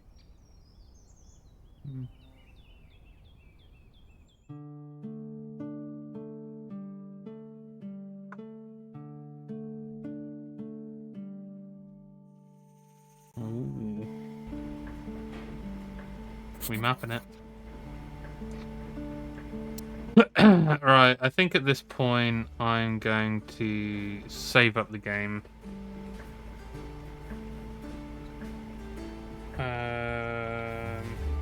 George, save castle man. Yeah, I think I'm gonna stop for the night. Because I got some shit to do before I get some sleep. Some sleepy sleep. Sleepy sleep. Yeah. But no worries. Thank you for joining. Tomorrow, I guess as long as I'm not coughing my guts up, which I'm pretty sure I won't be, I will be upgrading my computer.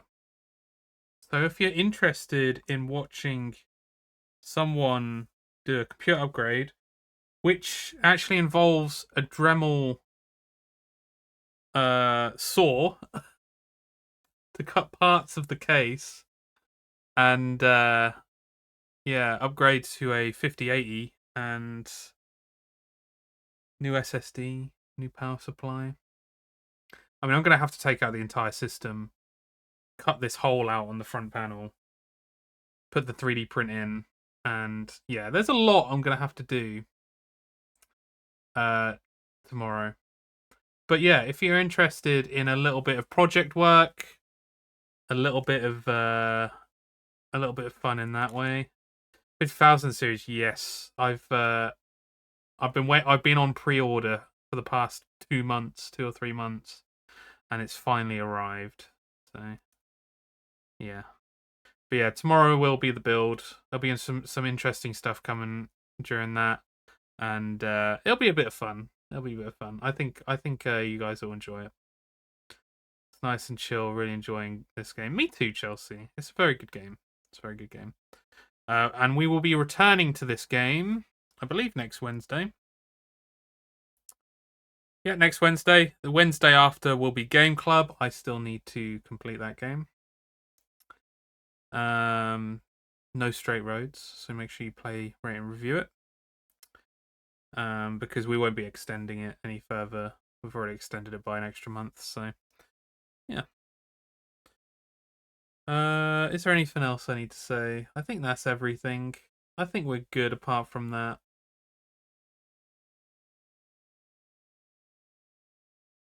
Yeah, I think we're good.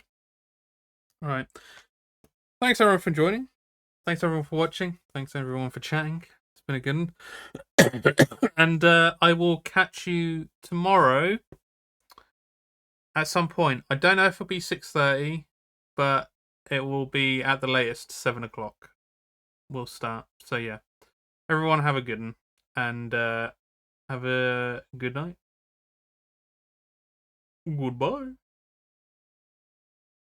Goodbye. Goodbye. Goodbye.